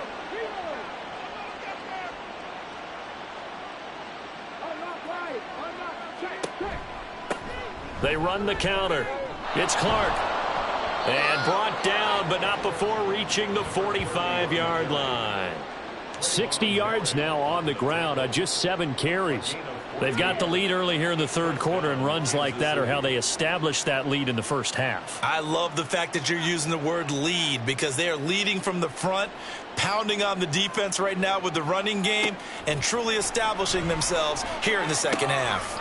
Here's a pass swung out left to his running back. And he's able to take it across midfield before going out of bounds. 2nd down and 3. A 7-yard pickup brings up 2nd and 3. They'll look to throw here. That is caught. Kincaid with it. And they'll have it in the red zone before he crosses over out of bounds. Getting it to him in space pays off big time. That winds up going for 31. When they've needed a play this year, he's certainly been the guy to deliver it. As this season has gone on, he's been awfully consistent and sometimes spectacular. So the big play means just like that, they'll operate from the red zone now on 1st down.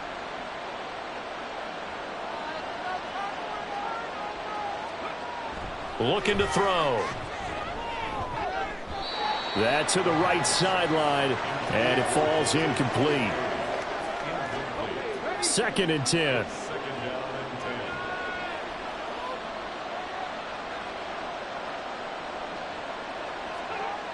Again, he'll drop to throw. Over the middle and complete to Addison. That'll leave them with a 3rd and 2 coming up. They got 8 yards there.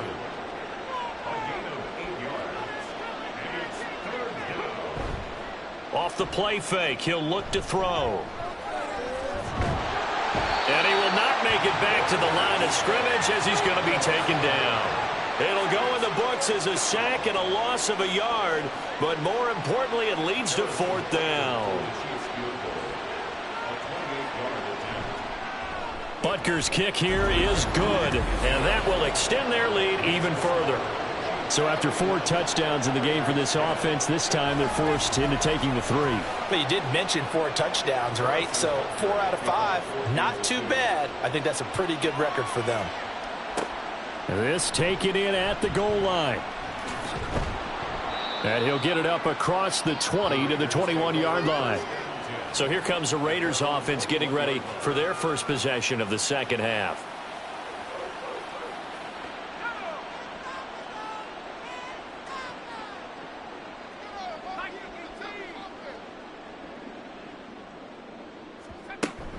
The drive starts with a run by Cobb. And they'll get to him quickly here as he'll get a yard, just a yard to the 22. 2nd and 9. Brings up 2nd and 9 at the 22-yard line.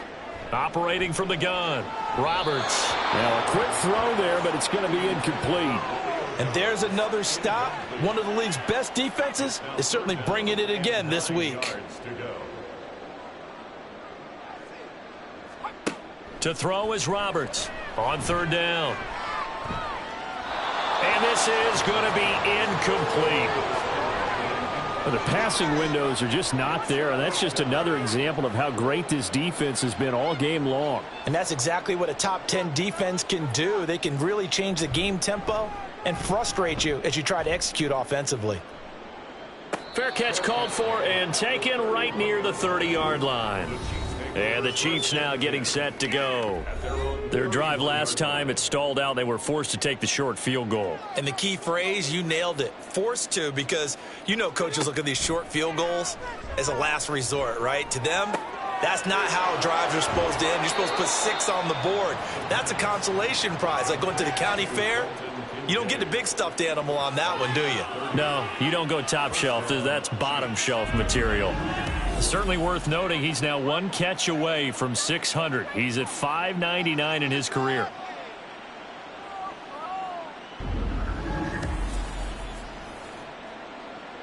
So how about that for a chain mover? They're all the way down inside the 40 now for 1st and 10. He'll look to throw. Throwing quickly there, but it's incomplete. And those two just have been in sync thus far. They've done a nice job against him, but still, with his talent, you would expect him to have more completions to him in this game. They try to throw on second down, but this one is incomplete. Oftentimes when you're losing a game and the team's still throwing with this kind of a lead, you start playing a little more physically. And they took that opportunity right there to be extremely physical and force that incompletion. Now the throw on third down, knocked away and incomplete. Well, he certainly thought he had a window to push that ball downfield, but as soon as he released the throw, the corner was there to slam that window shut. So coming on now is the field goal unit. They're going to try for 3, and he'll need all the leg he's got here. This will be from 56 yards out. And his kick is good. He got every bit of that one as it's good from 56 yards out. And that will extend their lead even further. Only 3 points there, but I got to think at this point in the third quarter, that's all you're really looking for. And right now the lead is 3 touchdowns and 3 2-point conversions. So you and I both know a huge order for the best of teams. And from what we've seen so far, hard to believe that that's a likely scenario. 3 2-point conversions? That's difficult. The Raiders offense coming back out onto the field. I kind of feel like they've reached a do-or-die point in this game, Charles. If they're going to try to pull off an impressive comeback, it has to start right here, right now. Yeah, now they've got a final chance to get out of this situation, but they also understand they've got to move the ball and move it fast. In addition, they need to save as much time so they can get 2 more possessions.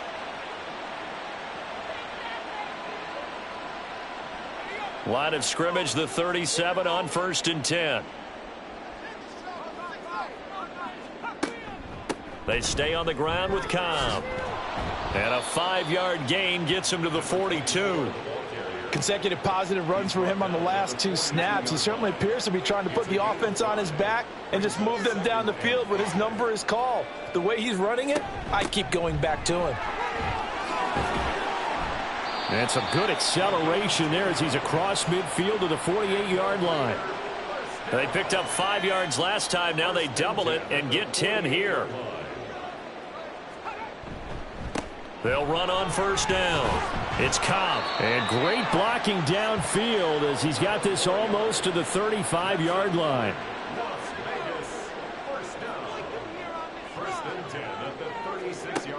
Here's Roberts throwing on 1st down. Now they set up the screen. That's complete. And this will go as a gain of 7 as he gets it to the 30-yard line. And good yardage there on 1st down, because sometimes all you need to do on the screen is get 1 key block. That might set your man free, and that was pretty good pursuit to the football defensively, or it could have gone for more.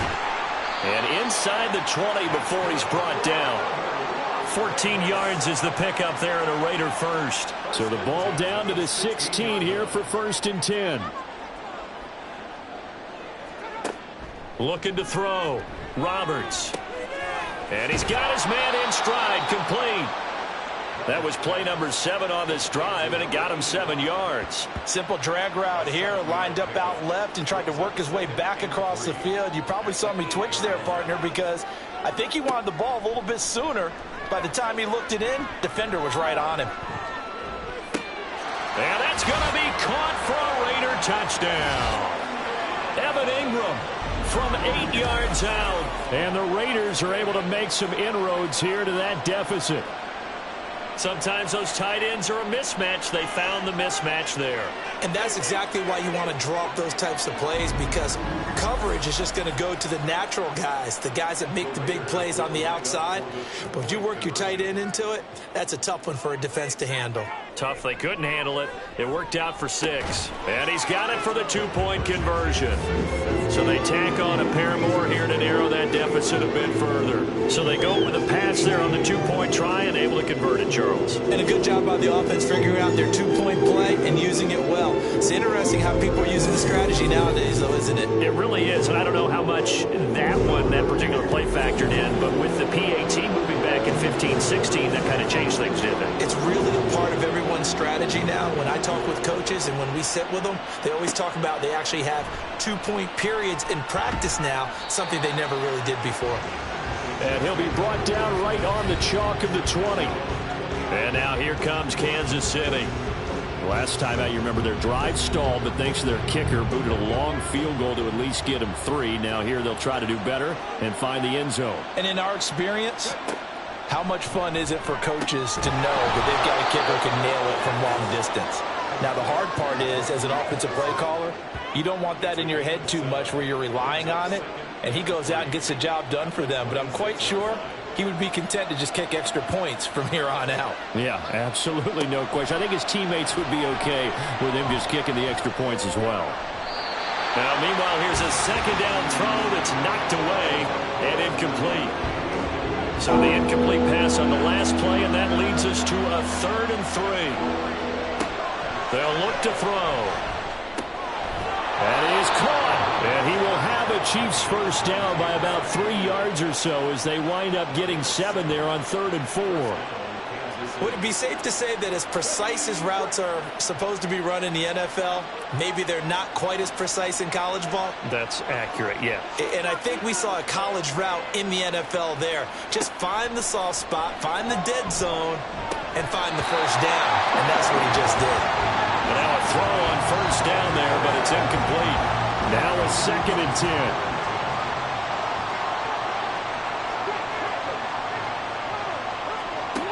They'll look to throw again. He lets one go deep for Addison. And that's caught inside the 30. A big play there for KC. 41 yards. Another big play right there. And this is where, as an offense, you can really put the hammer down. You've got a double-digit lead, but those other guys, they've been hanging around. A touchdown here could put this game out of reach, and that's a strong step towards getting it done. So now then, the big play has him all the way inside the 30 now, 1st and 10. Flag comes in. This might be a free play. Throw over the middle. He finds Williams. And the result here, a pickup of 8. Leaves him with 2 to go on 2nd down. Well, we looked at each other right when he flinched. We knew that that flag was coming. Yeah, offsides, easy call, mark off the 5, and keep it moving. Now they'll try to take advantage of that offsides call. Here's 1st and 5. Back to throw again. And this is caught at the 8. And brought down, but not before they get it inside the 10 to the 7.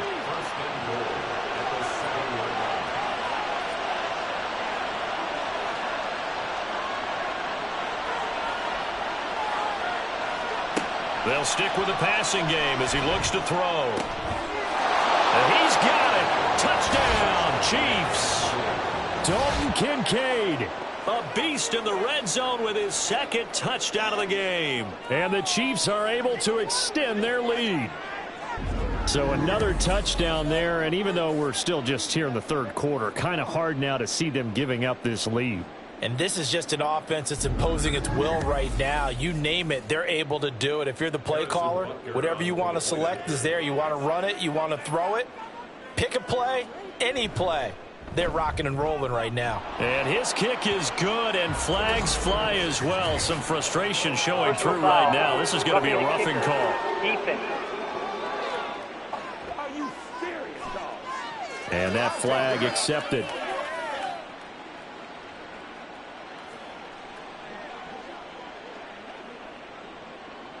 After the roughing penalty on the PAT, they'll kick off from 15 yards further upfield. And that'll carry over the back line of the end zone for a touchback. Las Vegas' offense back out there ready to go. Right now, Charles, it just feels like they're trying to keep pace. They did score the touchdown last time out, but they still trail by double digits here. We'll see if this offense is once again up to the task. Yeah, and I think that after the last drive, they've got to be pretty revved up, don't you think? Everything they were doing was working pretty well. They go back out there with the same mindset, play at the same tempo and the same pace. Still a lot of time left to make something happen in this one. A loss of a yard there to start out. That leads to a 2nd and 11. They'll keep it on the ground. Cobb. And able to stay on his feet past the 30 to about the 33-yard line. 76 yards for him on the ground now as he has been terrific here this afternoon. On 3rd down, it's Cobb, and he'll go down, and that will do it for the 3rd quarter of action. We're off to the 4th quarter here in Week 15. Happy holidays to all. This is the National Football League on EA Sports.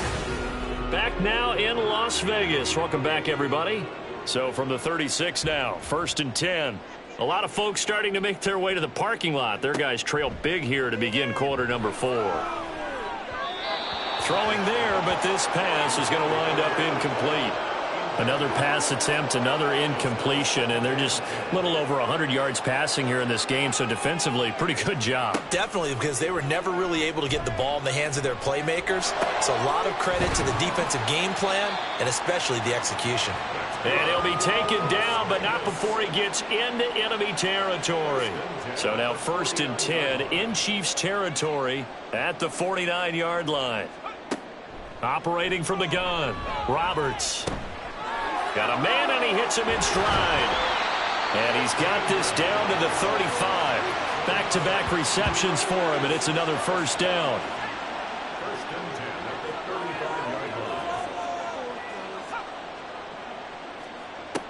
Now a shotgun snap as they'll look to throw. Completes it to Evan Ingram. And they move this all the way down to the 9. A good pickup there, 26 yards. 2 big plays in succession. Not sure this D knows what hit him, but now they got to get ready. It's 1st and goal. This will be caught at about the 5. That's good for a gain of 6, 2nd and goal. They kept the receiver in the short field, but that let his quarterback get the ball quickly to him before either guy in double coverage could react.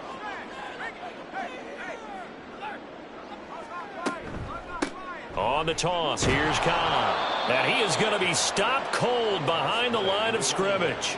It'll go down as a 2-yard loss, and it brings up a 3rd down. Sometimes you just sit back and marvel at what he can do defensively. Speed, strength, quickness, he's the whole package. And that package just wrapped up the runner for a loss.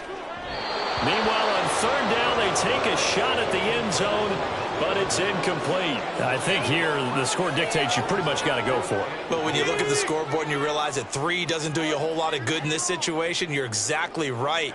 Dial up one of your better plays and get after it. Forget the field goal kicker. He doesn't matter. And it's incomplete. They cannot convert, and they turn it over.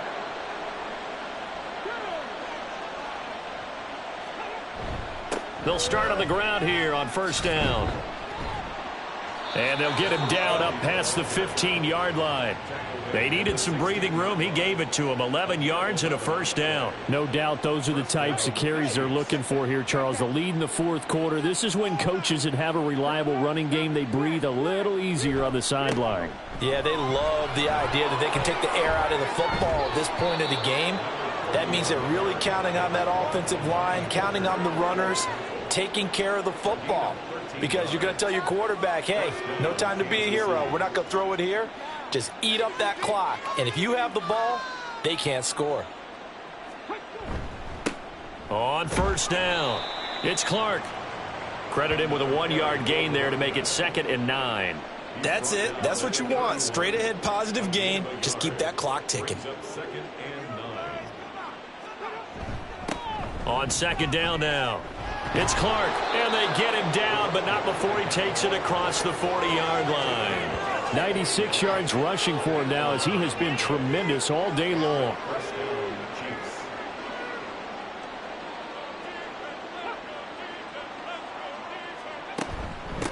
They'll run on 1st down. Clark. There he goes, right side. And he'll go down, but not before getting this inside the 30. All told, it's an even 30 and a 1st down. Well, that's a carry they have to be satisfied with. And throughout this game, they've been satisfied with what he's given them. Whenever they've needed a big run, a 1st down, he's the guy they've turned to. And it doesn't matter what the defense thinks. They feel like they've got the confidence to keep handing it to him and keep picking up good yardage. Now here's a throw that's complete. So the completion good for just 3. And that'll bring up 2nd down. It's a pickup of 3. Brings up 2nd and 7 at the 25-yard line. On play action, they'll throw. Over the middle, complete. That's Clark. This will be a short gain of 3 before he's brought down at the 22. And this offense on 3rd down today, 5 out of 9 thus far. This is 3rd and 4. Out of the gun, they'll look to throw. Pass taken in by his big tight end. And they'll get this down to the 10. Holding offense. So following the holding call, what can they do here on 3rd and long? The play action fake. They'll look to throw. A short throw pulled in by Kincaid. And he'll be stopped here well short of the first down at the 24-yard line. And the officials here going to pause the game for a second. Looks like there's an injured Chief on the field. We'll take a break and get a report from Vegas after this. A 41-yard attempt. Butker's kick here is good, and that will extend their lead even further. Well, ultimately not really sure that they're going to need those 3 points, but they'll take the 3 and they pad that lead. Yeah, this one's already wrapped up, but you and I both know if you're an offensive coordinator, you never let up on the gas unless the head coach tells you to do so. And maybe you've actually clicked him off in your headset so you can keep calling plays and trying to add to this lead. The Raiders offense now, they trot back out. Well, we said it at halftime that they would need a nearly perfect second half to erase that deficit that they were facing, CD. But unfortunately, the second half has pretty much been a carbon copy of the first. Yeah, that early lead was almost insurmountable the way their opponent was playing. And, partner, they do have some good news, though. This one is getting close to being over, and they can try and hit the reset button starting tomorrow. Here's 2nd and 7 now from the 28. Back to throw. Roberts. That's complete to Dobbs. Down to the 10, and he will score. Touchdown, Las Vegas. Romeo Dobbs. 72 yards. And the Raiders get a bit closer. A nice throw there by the second-year quarterback. And I don't believe that was the kind of play he would have made as a rookie, because usually your rookie season is a continuation of your college days. A lot of one read, and if you don't have it, you just take off and go. And now he's settled in the pocket a little bit more, reading the field and getting to a second and sometimes third progression. That was a nice play. And the Chiefs are going to make the recovery. Now they're down big here in the 4th. They had to try the onside kick. Can't fault them for the effort at least. No, you can't at all. And if nothing else, now you've put something that you're trying to practice, right, that you've worked on into a game situation, and now you can go back and dissect it.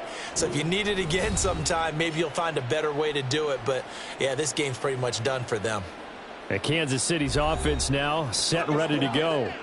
And they just continue to roll right along, really. This has the looks of yet another victory as they hope to polish it off here in quarter number 4. And he'll be taken down right around the 41-yard line. 133 yards rushing for him now as his sensational afternoon continues. 3 yards to go on 2nd down, and they've got 3 tight ends out there. Jumbo set. They'll keep it on the ground. It's Clark, and the stop here will come at the 38-yard line. They'll get 3 as the drive continues. It's a first down. 3 on the play. First down, Kansas City.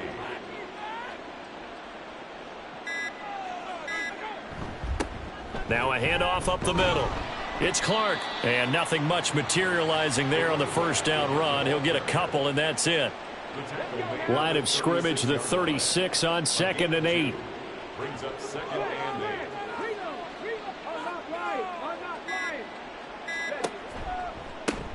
They run the counter. Clark.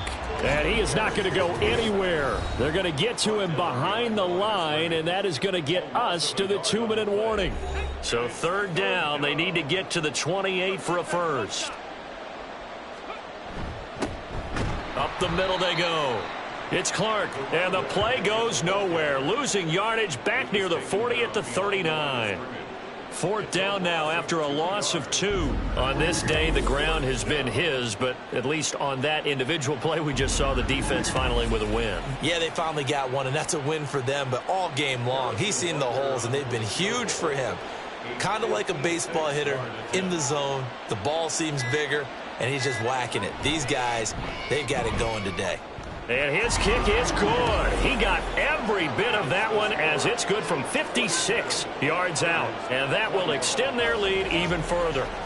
These kickers now, it used to be that a 50-plus yarder was cause for celebration. Now, seemingly automatic. Yeah, isn't it funny when we prepare for a game, when you look at the backgrounds of these kickers, it's interesting, isn't it, to find out they were all-state quarterbacks, receivers, defensive backs, all-state wrestlers, right? Baseball players. We're finding athletes all along, and now they're just specialists putting it through the posts. Roberts now on first down. Oh, he dropped it. And that's pretty indicative of the way this one's gone. An incomplete pass leads to 2nd and 10 from the 25. To throw again, Roberts. They have to like what they've done defensively here at the outset of this drive. They forced a couple of incomplete passes, bring up a 3rd and 10. Don't be surprised to bring a little pressure on this snap. Now Roberts to throw on 3rd down. And he's taken down, a Chiefs sack. The Raiders going to use one of their timeouts as they get the stoppage with just over a minute to go in the game. Now on 4th down, on is the punt team sending this one away. A 45-yard punt, 4 there on the return. And it will be 1st and 10 as they take over. KC's offense ready to take over. And checking the timeouts, they do have 2 defensively, but no real need to use them as they're not going to be able to stop the clock after that. They'll start this drive out on the ground. And maybe a measure of revenge there. He's had his way in this one, but this time they get him behind the line. He'll lose a yard there, and it's 2nd and 11. At the 37-yard line.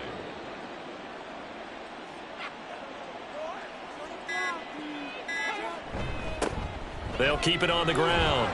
It's Clark. And this winds up a gain of 4 to the 41.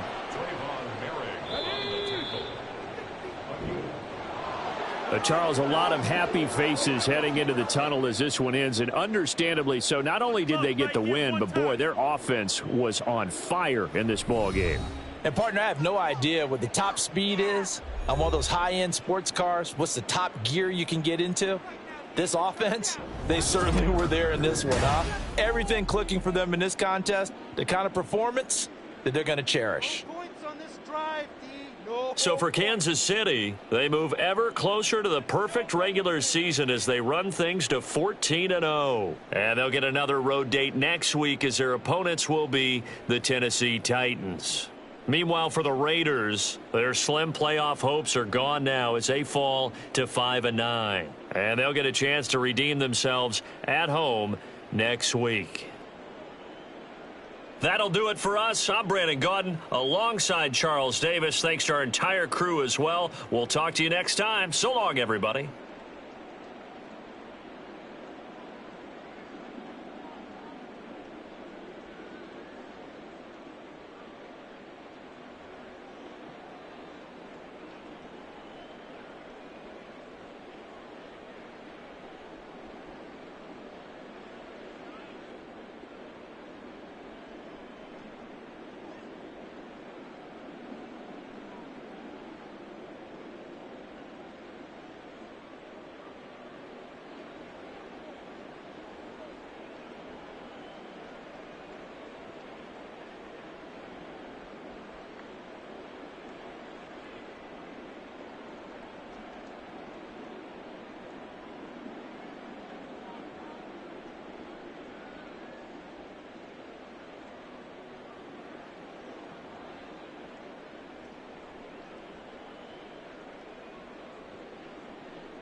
It's Madden NFL 24 on EA Sports, and we'll see Tylan Wallace.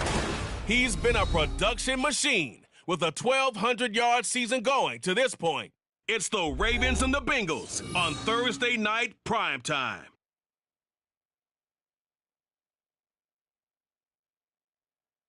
It's a brisk night in the Midwest, but we've got football at Paycor Stadium in the Queen City of Cincinnati, Ohio. Tonight we begin the final stretch. Week 16 starts here as it'll be the Baltimore Ravens taking on the Cincinnati Bengals. With Charles Davis, as always, I'm Brandon Gaudin. And Charles, you talk about storylines in this one. I think it begins and ends with our two quarterbacks, certainly two of the best in the business.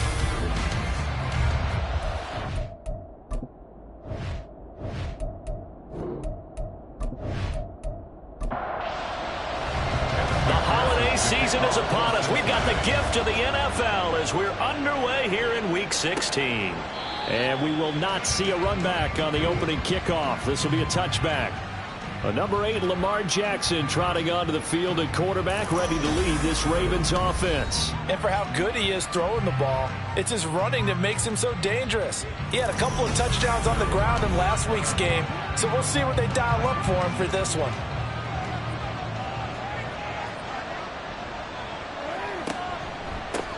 Now Hall to start the drive. And they get him down, but not before he takes it across the 40-yard line. That play going for 16 yards to start the drive, first down. And that's how you get started and open up a game. Really well-blocked play, picked up a nice chunk of yardage. And if you're the offensive line, that's exactly what you've talked about all week long in your meetings. Establish the line of scrimmage and take control. And they gave their running back plenty of room to rumble. 12 yards the pickup there, good for a Raven first. So they'll come up in Bengals territory now with a 1st and 10 at the 48-yard line.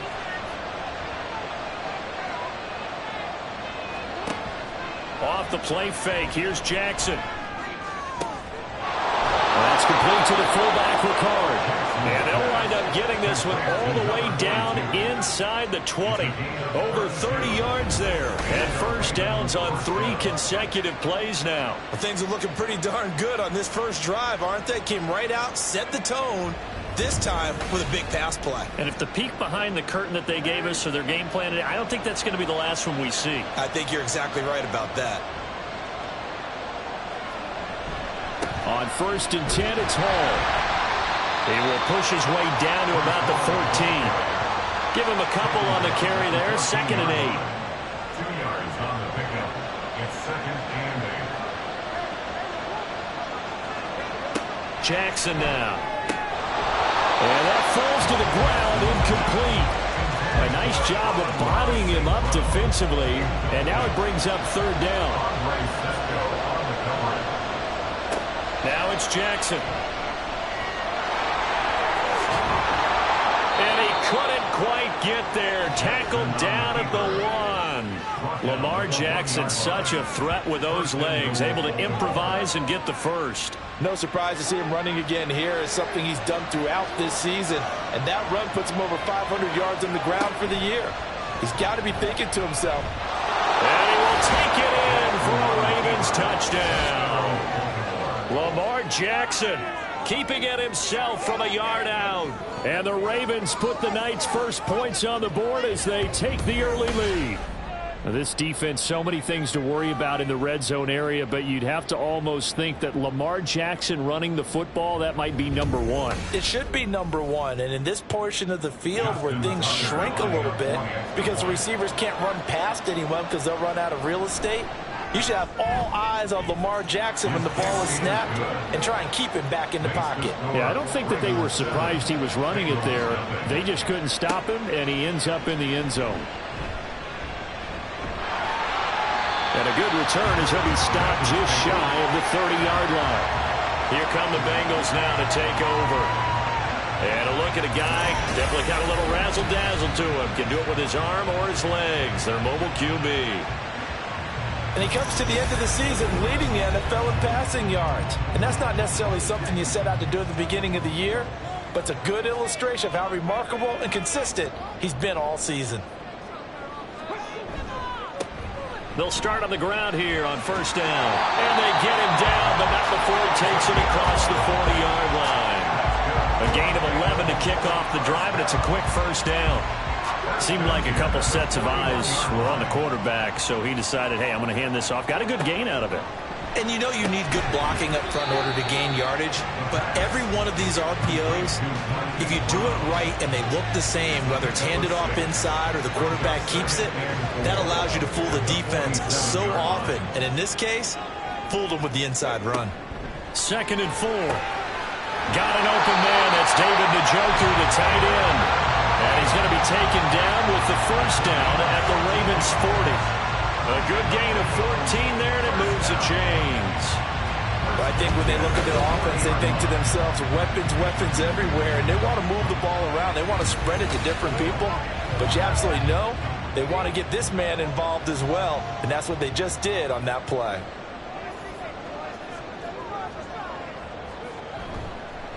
On 1st down, Downing. Numbers for him from a week ago. 14 carries, 100 yards on the nose, and a score. Well, obviously he didn't have a great deal of time between games, having to turn around on a short week and get ready for Thursday night football. But he said in pregame he was feeling pretty good and felt more recovered from last week's contest than he would have expected. Didn't seem to think this short week was going to affect him much as he chases a big performance here in prime time. And finally down he goes as they work it inside the 10 to the 7. Give him 32 on the play. Already over 1,000 yards receiving this season. That catch is just going to add to his total. Certainly not resting on his laurels. He's trying to continue to gain as many yards as possible and continue this big season. Now a chance to make that big play really hurt. It's 1st and goal just outside the 5. They'll look to throw here. Open man is Higgins, and he's got it. Touchdown, Cincinnati. A great effort there. His 6th touchdown of the season. And the Bengals respond to that opening drive touchdown with one of their own. And the QB rating right now is sky high. 4 for 4 on that opening drive, and it ends with a touchdown pass. Yeah, I don't know quite how to figure it out. I think I need my friends from MIT to come in and help me. I think 158.3 is the number one. Yep, that's the right. high That's the mark. highest you can get. That's where he is. He'd like to continue on that pace. Extra point by McPherson, up and good. And we are tied at 7. Each team's had it. Each team has scored. 7-7 here as the kick's away. From a yard or two deep, here comes a return. And he'll be brought down at the 28-yard line, so the decision to bring it out of the end zone gets him 3 more. Baltimore set to take over here for their second possession of the game. And listen, these Thursday night games, they're tough on the body. You just played on Sunday, 72 hours later. Hey, it's game day again, but I have to think a Thursday night game in September much more preferable than a Thursday nighter in December, no? Well, there's no doubt about it. You mentioned how tough it is on the body. How about the mind? You're already tired, fatigued, right? Trying to battle for playoff spots. And here you have the quick turnaround. Now, the flip side is, if you take care of business, win that Thursday nighter, you go into a mini open week. Gives you a few extra days to heal up the body and the mind before you play your next game. Now on 3rd and long, they'll look to throw. He's got his target. That's complete. And he will have a Ravens first down as they're able to get the 3rd down conversion. I don't care who you put on him, he's going to be a handful of one-on-one throws. Yeah, right now, you're right. They're in man-to-man. Maybe need some safety help. I would say that'd be a good idea. Double team him somehow. I'm going to have to make someone else beat me rather than let him shred my defense.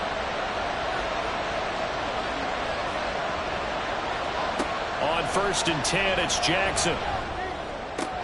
A little short pass here taken in by Laporta. These are his numbers from last week's contest.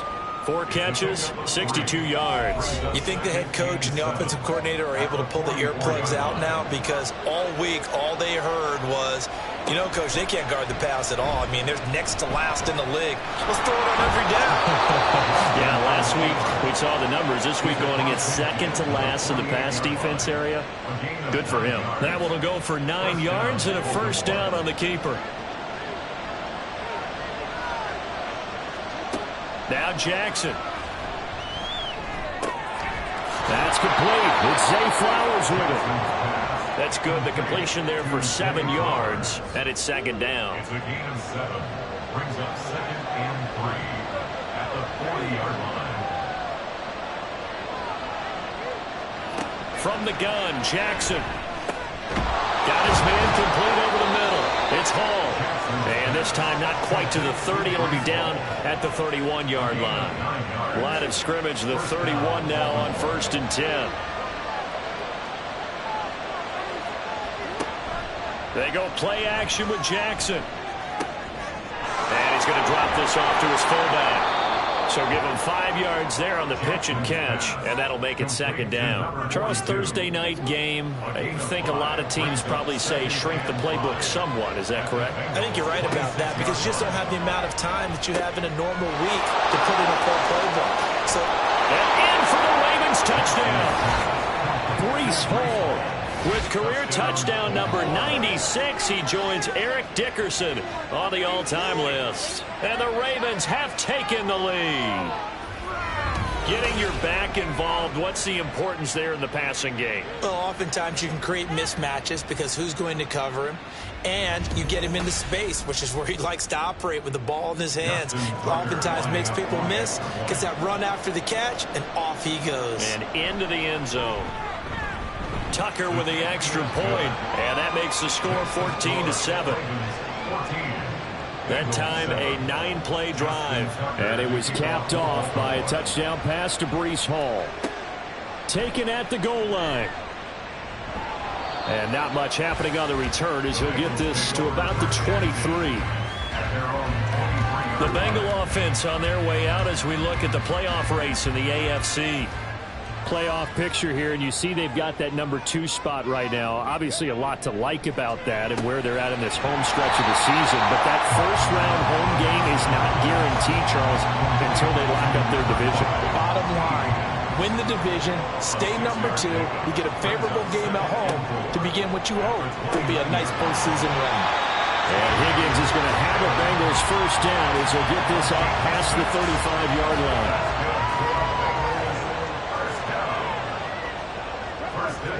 They'll drop to throw. This will be caught by Brown. Call it a gain of 6 on the play, and it'll be second down. Well, if you do read man coverage, Brandon, the drag route's a pretty good one to run against it because you're running away from people on it. Again, he'll drop to throw. And that'll be incomplete. He was trying to get it to his tight end, David Njoku, and it's 3rd and 4. You look at this Baltimore defense. They're trying to cover up some holes in the secondary. Right now, bottom 5 in the league against the pass at number 28. Defending the pass has not been one of their strong suits throughout the season, but if they have any hopes of making waves in January, they've got to improve in this area. Many different ways to create space, but on that play, he did it with that big, wide body of his. Didn't get a whole lot of yardage on the play, but it did what it was supposed to. Pick up a first down.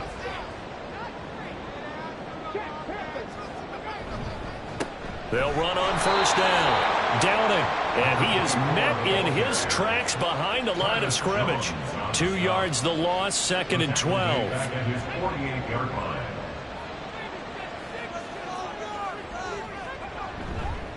Here's a play fake as they set up to throw. He's got his man on the crossing route. This is Higgins. He had the touchdown on the opening drive. Now he's got a first down. Through one quarter, 14-7 our score. Ready for the second quarter from Cincinnati. It's the Bengals with the football here. So from the 39 now, they'll come up on a 1st and 10. As they've got it as we resume action. And that is taken in by Njoku. And he's taken down, but not before reaching the 10-yard line. Following the play now, they're going to stop the clock here as a man is shaken up. And not what you want to see this late in the season. Medical staff is going to check on him, and we'll step aside for a moment. They'll look to throw here on first down. Toward the end zone, but that's going to wind up incomplete. Yes, sir. How about an attaboy there on first down? Got his hand in and knocked it away.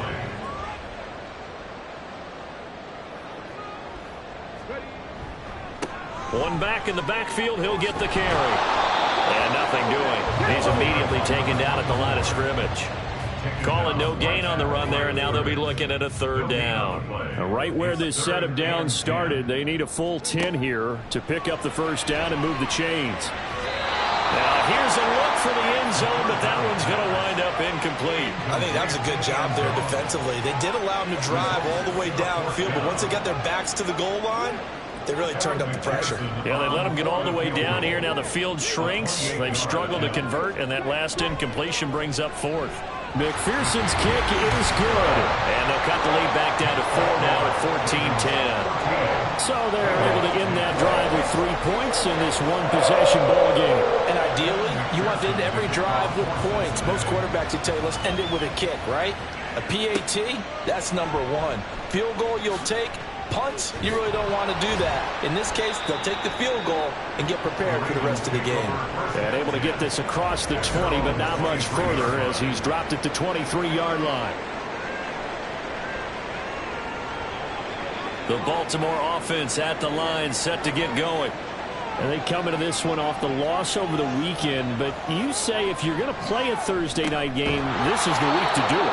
It certainly is, because you get right back out there. You don't have time to dwell on things. And look, your game plan is going to be a little more limited, but so is theirs. So that's when you just appeal to your top players. Guys, you make plays in this one, we out-execute them, we can walk away with a win.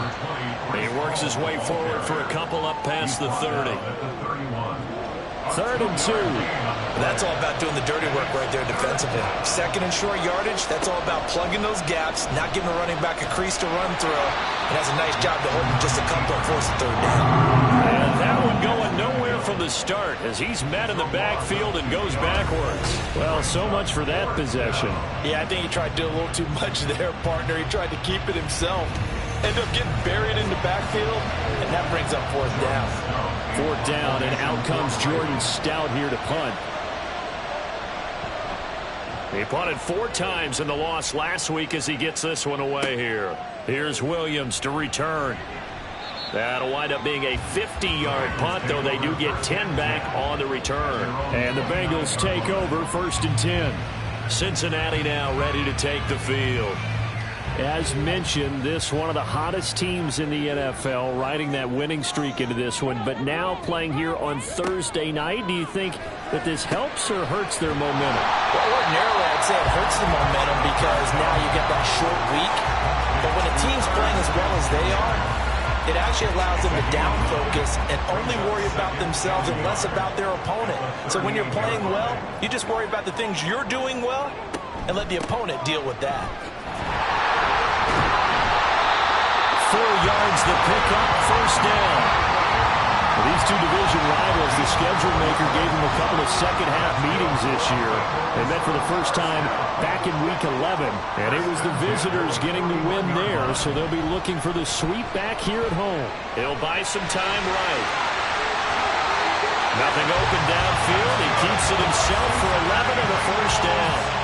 That's the first time he's called his own number, but he's got to be overjoyed with the results. He wasn't just going to settle for a modest gain. To me, he was determined to come through with a big message to a defense that slept on him in the pocket. And he'll spot Higgins open left side. And brought down, but able to get it to their 30-yard line. The catch and run, good for 18 and a 1st down. If you're going to blitz, likely going to leave you in man coverage with this guy, and that is less than ideal. It is, because just about any offense that has an elite receiver, if you blitz and have him in man coverage, you're going to him, even if he has an elite defender on him, because he usually knows where the ball is before the defender does. And that's going to be caught. T. Higgins. And they are able to stop him, but he does take it all the way to the 2. A really good pickup of 28 yards. 2 big plays in succession. Not sure this D knows what hit him, but now they got to get ready. It's 1st and goal. And he is going to be stopped cold behind the line of scrimmage. It's a loss of a yard there, and it's 2nd down. I have a feeling they'll stay committed to running the football, especially on the early downs. They just haven't had a whole lot of success just yet. He'll try again, and he's going the wrong way again. He'll lose yardage here back to the 5. That'll be a loss of a yard, and it leads to a 3rd down. We all know how much running backs love getting the ball down near the goal line. They think they're going to find a way into the end zone.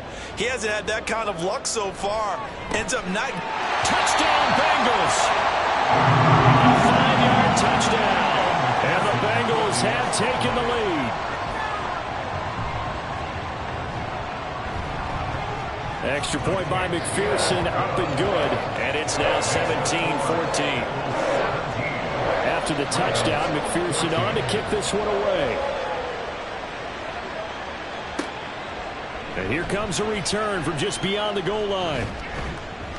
And he'll be brought down at the 28-yard line, so the decision to bring it out of the end zone gets him 3 more. Here comes the Raven offense now, ready for another possession. Charles, a very uninspired effort. The last time we saw them out there was a quick 3-and-out, and they punted the football. Yeah, and you never want to get stopped so soundly during a series, but what would be even worse now is letting it happen again right here. They've got to get going. And to the 36-yard line, taken down there after getting 8 yards. 2nd and a couple. At the 36-yard line. Jackson now off the bootleg. This throw taken in by Isaiah Likely. And they're going to have this across midfield and inside the 45. A gain there of 21 yards. Well, from an offense's perspective, that sure was pretty, because the corner route, it's extremely difficult to defend from my perspective. What we just saw there, is that sort of the evolution of the tight end position? Yeah, I think it is, because more and more, tight ends are being treated like wide receivers. These are some agile players who can make a play in any spot on the field. Yikes, a 4-yard loss really sets them back now for 2nd down. And not a lot of success to be found there. Oh, you got that right, partner, because if you're trying to make guys miss about 10 yards or so downfield, That's a pretty good play. But if you've got to do it in your own backfield, I consider that a problem. That doesn't work too well.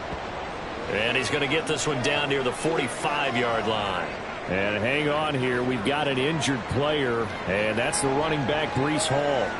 Always unfortunate to see an injury, especially this close to the end of the regular season. We'll step aside. On third down, Jackson. And it's knocked away and incomplete. Whether that's a little grabbing, a little hand fighting, by any means necessary on third down, he was able to get the job done in the secondary and swat that one away.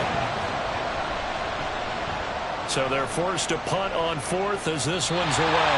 And this will be out of bounds, and they spotted it at the 15-yard line. Not too bad. Their quarterback in this offense heading back out to the field. He had a couple of touchdown passes in that game last week, and he's matched that with 2 in the first half here as his guys start 1st and 10. They'll come out throwing here to start the drive. Able to find Higgins. This will be stopped about 2 yards shy of the marker. 8-yard gain, 2nd and 2. So from the 22, here's 2nd and 2. The 22-yard line. On play action, they'll throw. Short throw to Smith. And he's going to get this one across the 30-yard line. 10 yards there on a Bengal first. Back-to-back good plays have them on the move on 1st down. 1st and 10 at the 33-yard line. Out of the gun, they'll look to throw. Got him in, it's Brown. So just 3 yards on the completion there. And that will bring up 2nd down. Brings up 2nd and 7 at the 35-yard line. They'll try the left side. Downing. And he'll get about 3 out of that up to the 39-yard line. The passing game's been working quite well so far, but the running game's been a little bit of a struggle, and that's a surprise to me. Typically, when you can throw it, you've opened up lanes for your runners. They'll set up a throw. Able to find the open man. That's complete. And he's going to have a Bengals 1st down by about 3 yards or so as they wind up getting 7 there on 3rd and 4. 2 minutes remaining in this first half of football. Coming up at the half, a reminder, we go back to Orlando to check in with Jonathan Coachman. He'll have a look back at our first half as well as a look ahead to what's coming up later this weekend. Now this pass into the hands of Saquon Barkley. And he's able to take it across midfield before going out of bounds. Here's 2nd and 3. A 7-yard pickup brings up 2nd and 3. They'll look to throw. He finds it again, Saquon Barkley. And he'll go down shy of the 40 at the 41. 6 yards the pickup, and that's a 1st down.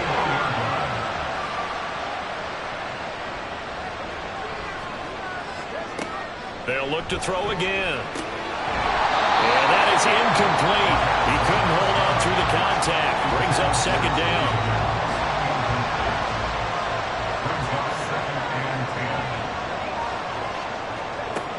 They'll stick with the passing game as he looks to throw. And he'll get this underneath, dropping it off for Barkley. They get 6. That'll leave them with 3rd and 4. Creeping up on a minute to play in this first half.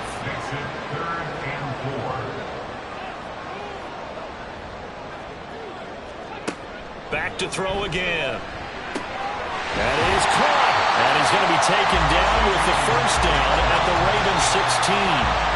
Now the offense going to use the first of their timeouts as the clock stops here with 46 seconds remaining in the first half.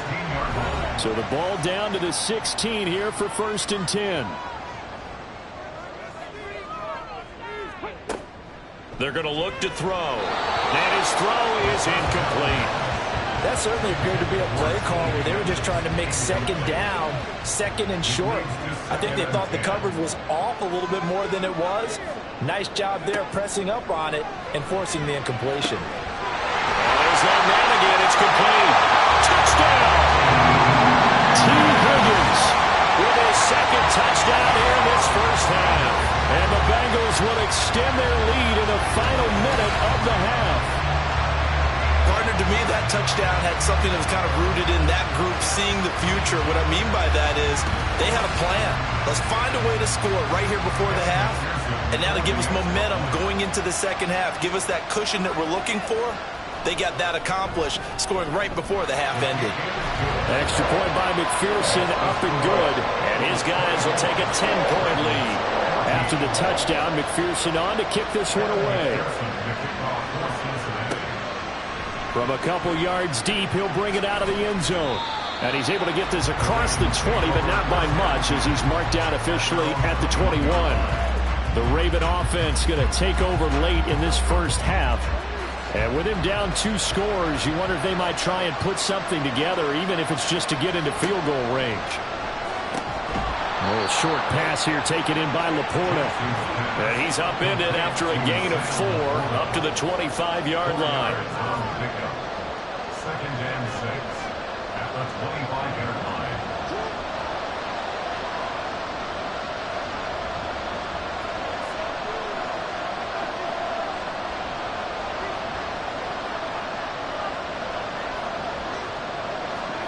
Final play of the half here. It's Jackson. That's complete to Laporta. So we reach halftime here in a 10-point game as we send you down to Orlando, where Jonathan Coachman has our EA Sports halftime report. Coach. All right, Brandon, we're into the final 3 weeks of the NFL season. A lot of races going to be coming right down to the wire. Before we get it back to you guys, let's check out what we have coming up this weekend on the Week 16 NFL slate. Some good-looking matchups on your screen there. One of the best? Yeah, I'll say it. It's in Cleveland. A big test there for the Browns, as they'll have to contend with the visiting Pittsburgh Steelers. Good games in the late afternoon as well, one being out in Santa Clara, where it'll be the 49ers taking on the Seattle Seahawks. And then finally, we wrap up the week with a good one on Monday Night Football between the Miami Dolphins and the Buffalo Bills.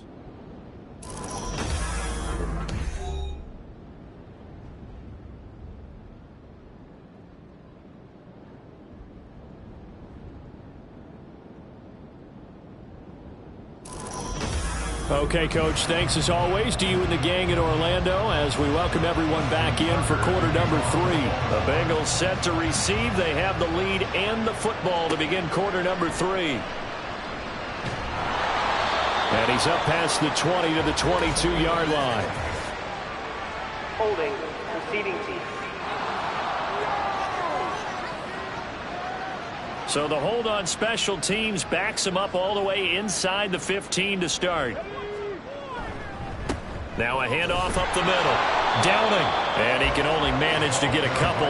2nd and 8 coming up. They know that old expression, it's not my night. It hasn't been his so far. I don't know if the legs are a little bit heavy. Sometimes having to hang out all day and play doesn't exactly play to your advantage, but it's been a tough go for him.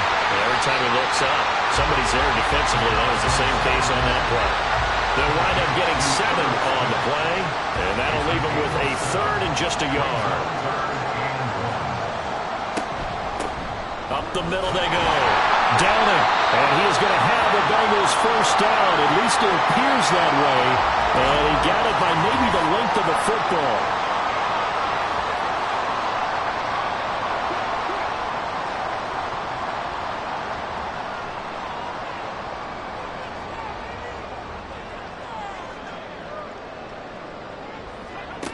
On first down, he'll drop to throw. Short throw to Smith. And he's taken down, but able to slip across the 35. It's a gain of 13, and the Bengals have a first down. That's good for the Cincinnati Bengals. First and 10 at the 36-yard line. Off the play fake, he'll look to throw. That's going to be brought in by Higgins. And he'll have it past midfield almost to the 40 before being taken down. 23 yards on the play. And now we get into the psychology of the whole thing, because a lot of teams with a 2-score lead in the third quarter, they almost become defensive with their offense, just playing not to lose. I think with this team, you got to figure at this point, this is a great spot for them to go into attack mode, really try to put the hammer down and finish this one off. Nice rhythm throw there on first down. He located his tight end, made a nice easy pitch and catch. Hoping he can break a tackle or two. Wasn't able to do that there, but still good yardage. On second down, here's Barkley. A pickup of about 3 yards as he's taken down at the 31. Pretty good job defensively. Thought he was going to get it, but they knew where that marker was, and they stopped him just short of it. What it does is emphasize that strategic football and situational football is not just played on the offensive side, is it? Defense understanding, as you noted, where the first down marker was and making sure they didn't get there. I don't care how many times we see it. I still get a kick out of watching quarterbacks and receivers do the pass tree in pregame warm-up. But I always remember that when we go to practices, we see that after practices as well. They really tune it up, don't they? They tune it up. They know why they do it for these situations. First down. And they build that trust, and that's why they're able to find him in this type of a situation. After the incompletion, here's 2nd and 10 from the 20.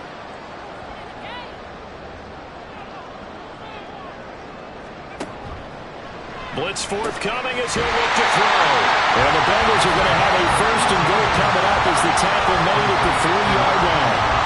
I'll tell you what, this offense has been a little bit keep away right now. They've come out here in the 3rd quarter, possessed the ball for quite a while, and they keep on converting. Nice pitch and catch there to set up the 1st and goal.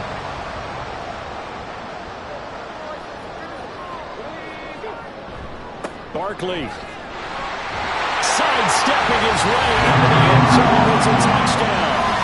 So the rushing touchdowns continue to stack up, CD. That now 15 for him on the year. And give him a ton of credit for staying healthy, being a smart runner, and it's showing just how important he's been to his team. He's got to be their MVP at this point in the season, and those votes may have been turned into league MVP votes when it's all said and done.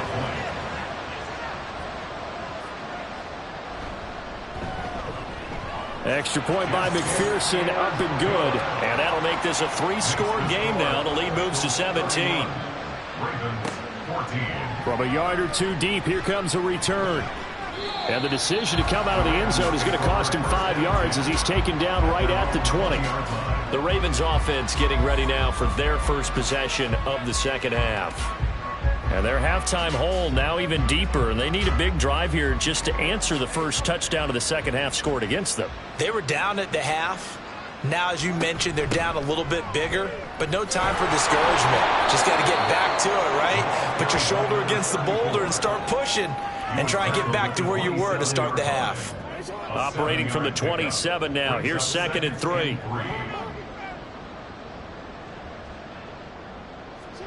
From the gun, it's Jackson. Looking left side, and he's got a man. That's Wallace. 6 yards the pickup, and that's a 1st down. First down, Ravens. They'll run. It's Rodgers. And he'll get this one up to about the 39 here. It's a 6-yard gain on the ground, and that'll make it 2nd and 4. Brings up 2nd and 4. Here's Jackson. A quick throw there is incomplete. Not sure what happened out there, but it looked like the timing was a little off on that throw. Well, you know I'm a defender, so what am I going to say? Great defense. Darn right. They did something to disrupt that timing. Work in the middle of the field, and he's got a man complete. And he will have a Ravens 1st down by about 3 yards or so as they wind up getting 7 there on 3rd and 4.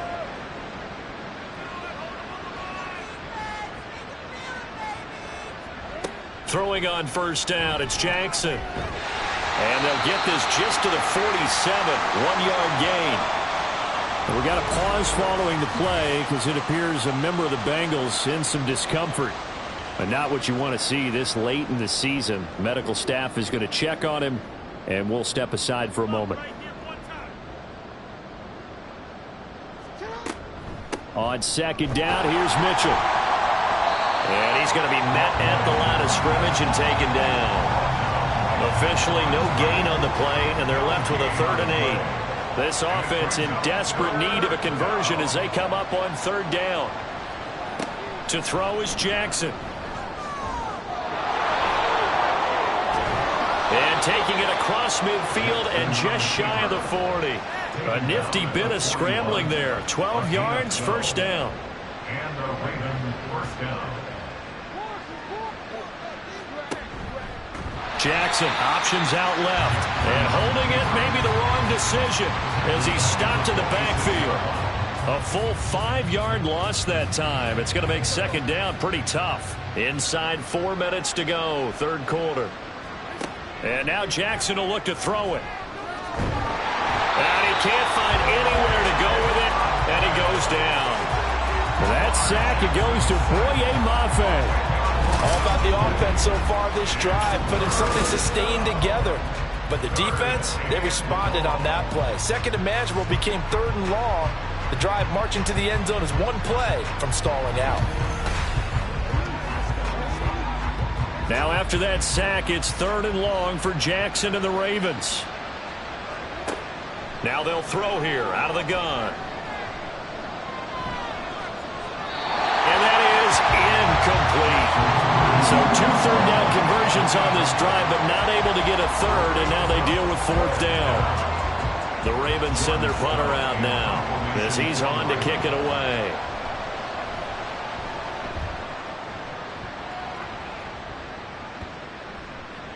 And that'll hit at the 5 and go into the end zone for a touchback. T. Higgins leading the Cincinnati receiving corps out for this upcoming series. And now he's inching closer to a 200-yard game. He's been so solid. And he is really denting the pride of the guys playing defense, too, because there are certain barriers that you just don't want to give up. Never want to give up a 100-yard rusher, a 100-yard receiver. He's closing in on 200 yards.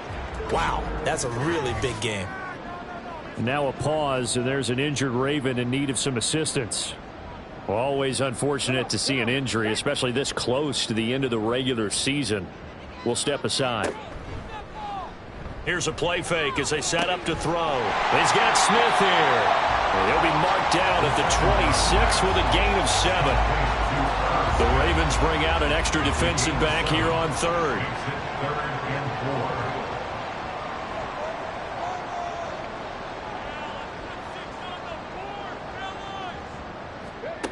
Looking to throw. He's got his target. That's complete. And he is going to have a Bengals first down as he'll be marked down a yard or 2 past the marker following a gain of 6. Line of scrimmage, the 31 now on 1st and 10. That's not the first time they've looked his way when they've needed a big play. He's been the go-to guy all game long. And they get the hook up again on 3rd down to keep this drive alive. And they'll get it up just short of the 45 at the 44. 13 yards as they've got the connection working. His second catch in a row, first down. First and 10 at the 44-yard line. Again, he'll drop to throw. This will be caught by Brown. And they'll work this down to the 40-yard line. Tackled there. Another nice gain, 16 yards there, and a first down again. And while we may be looking at the scoreboard, this offense certainly is not, because they're showing no signs of backing down, even with a 3-score lead here in the 3rd quarter. I think they keep taking their shots. They've seen blown leads happen throughout this league. They don't want to fall victim to it themselves. A first down carry for Barkley. And give him 6 yards here as he stopped near the 35 at the 34. And from the 34, here's 2nd and 4. They're in a pretty good spot right now with a convincing lead. I think this is where they put on the boxing gloves, start to try and pound them into submission. And the offensive line, they've controlled this game. I don't see why that trend would change now. Just a yard on the pickup there, and it'll leave them with a 3rd and 3. Brings up 3rd and 3.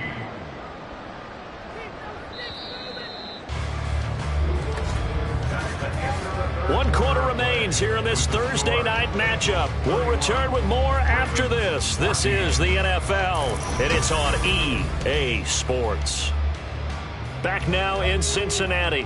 Now the Bengals on 3rd down. They've been outstanding. 7 first downs and 8 tries. Here it's 3rd and 3. He's got his running back out of the backfield. And he's going to be taken down with the first down at the Ravens 23. The Bengals passing game finding a rhythm. They've got another first. First and 10 at the 23-yard line. They'll look to throw now on first down. And that's going to be incomplete. Too tough to hold on to that one. It's 2nd down. Here's 2nd and 10. Makes it 2nd and 10 at the 23. He'll drop to throw. This one goes out wide for Barkley. And brought down, but not before they get it inside the 10 to the 7. Mark that as a gain of 16 to set him up first and goal. Well, normally you might say start running the football. You've got the lead here in the fourth quarter, but the way that they've passed it with such success, I don't know, maybe keep throwing it. Yeah, I think you brought up something that goes against conventional wisdom, right? In this stage of the game, you would think you would switch to a running attack, but you're exactly right. They've thrown it so well throughout the game, and trusting this quarterback, I think you continue to do so. Back to throw. Looking end zone, but it's incomplete. They're still throwing the football here, and obviously the incompletion stops the clock. That's a bad thing. Feels to me like they're just keeping them honest on defense because you know they're going to stack the line of scrimmage and try and stop any type of a running play. Short little passes may work in exchange of running plays. Keep the clock moving, keep them moving. Yeah, I guess you're right. If they can get some first downs, just as good as running the football.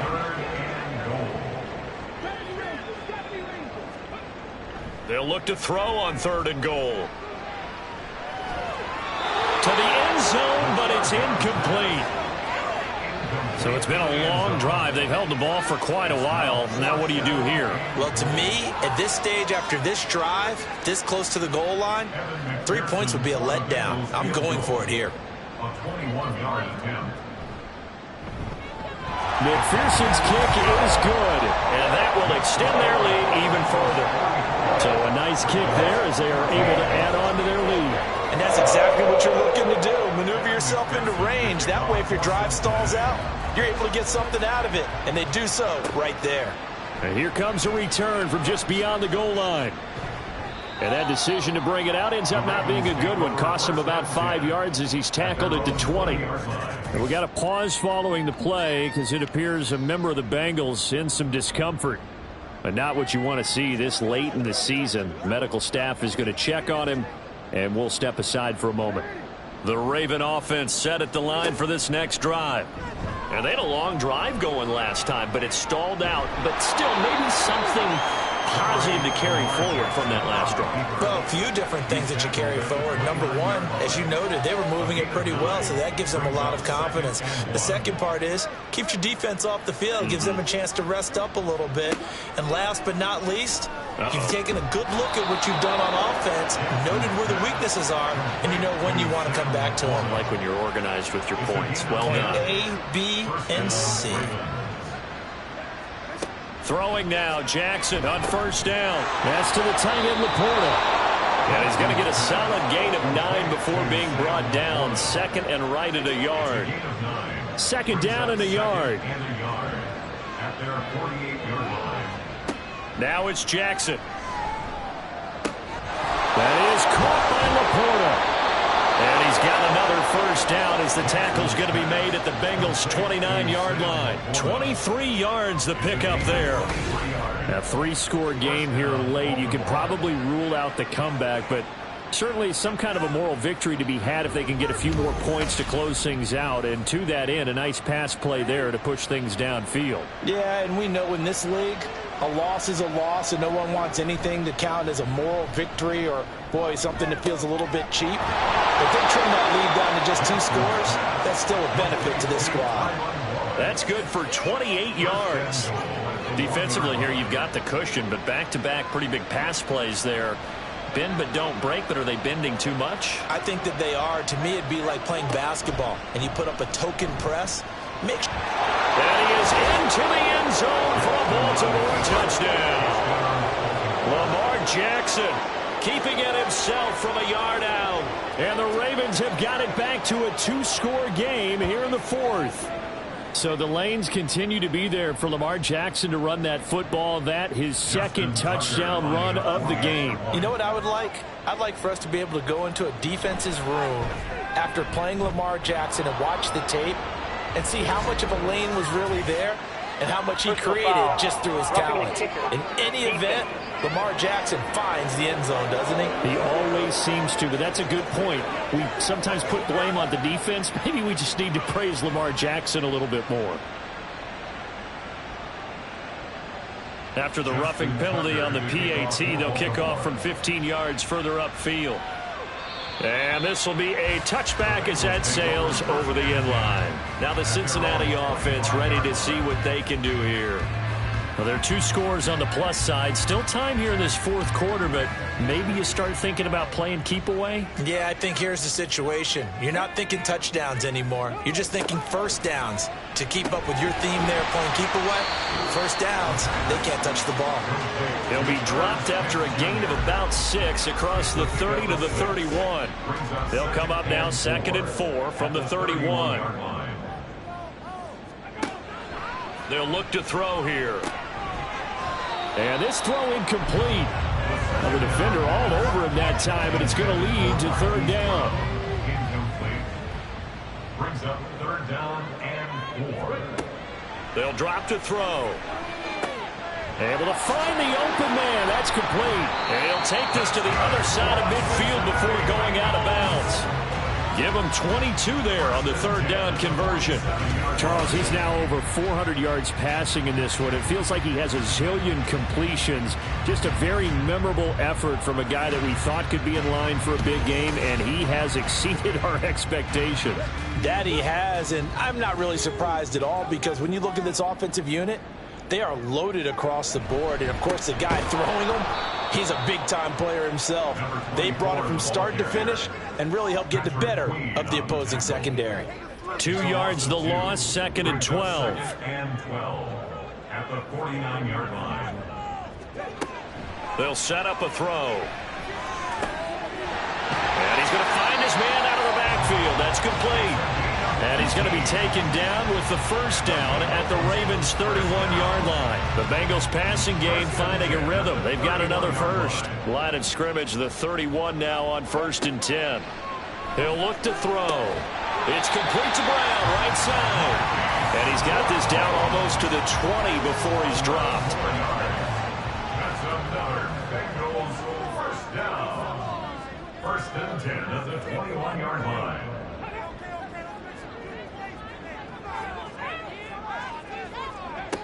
They'll look to throw here on 1st down. This will be caught once again by Brown. And they'll get him down after a pickup of 8, 2nd and 2. If nothing else, they've already taken a couple minutes off the clock here already as they come up 2nd down.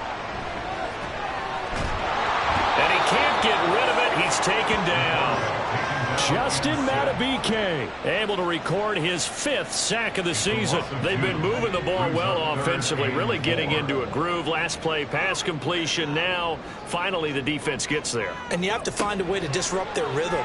Do you do it with coverage or do you do it with pressure? They elected to go with pressure, and it was the right call.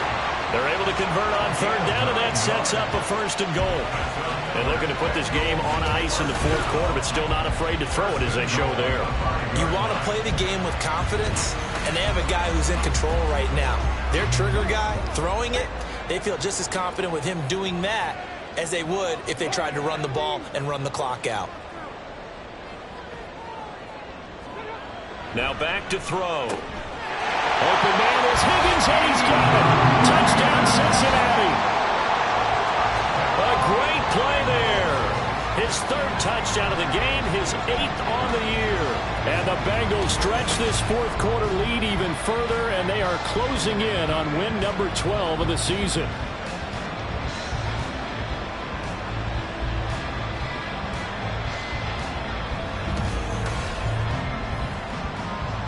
So now the Bengals offense will stay out there as they'll decide to go for 2. They'll try and throw for it.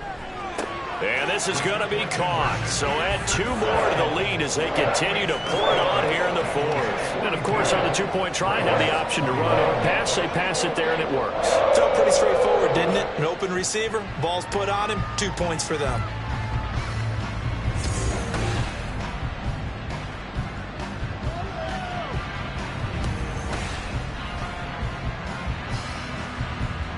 After the touchdown, McPherson on to kick this one away. This fielded right at the goal line. And he won't get this to the 20-yard line as he's down at the 19. The Baltimore's offense set for this next possession. Well, this game, it has had no shortage of offense. They've been able to put up a decent amount of points on this side, Charles. They just have not been able to keep pace with the other offense they're going against here. Yeah, it's a good whip. Jackson hit, and he lost the football. And the Bengals grab it. And they take over already 5 yards deep into the red zone at the 15-yard line. And I don't know that fumble's going to matter a whole lot. You look at the deficit here in the fourth. It doesn't matter. The coach on the sideline still scratching his head. Yeah, not only scratching his head, but probably writing a note or two about, we're going to address this come practice next week, because maybe that's the reason we're down this far. Doesn't matter at this point, but being sloppy throughout the game, not going to help them improve. Line of scrimmage, the 15. It's 1st and 10. They'll try and start this drive in the air. Got him in. It's Brown. And that's good for a gain of 6, and it's 2nd down. A 6-yard pickup brings up 2nd and 4 at the 9-yard line.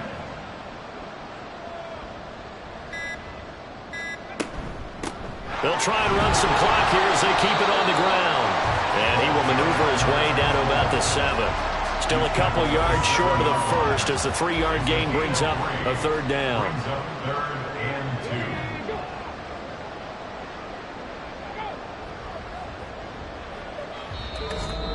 2. Just 2 minutes remaining here in the fourth quarter of what has been a one-sided affair.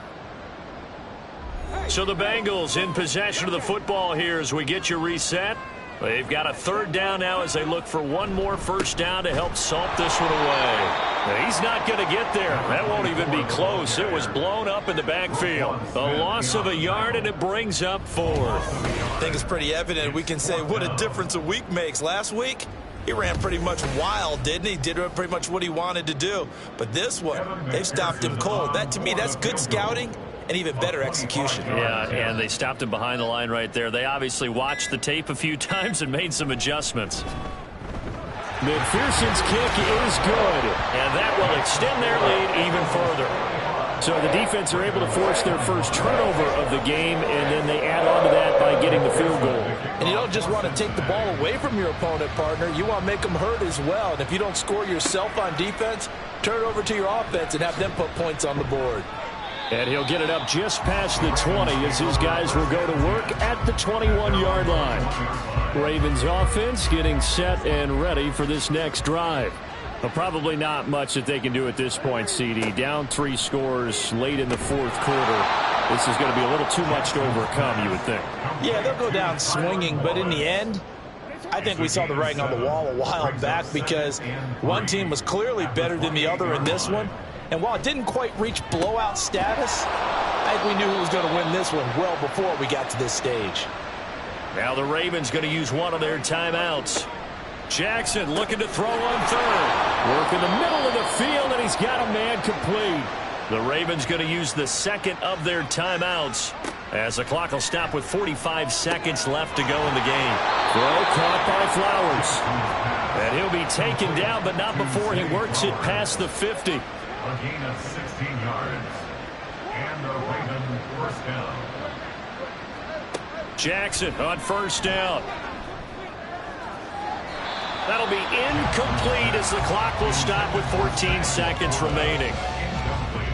After the incomplete pass, here now is 2nd and 10.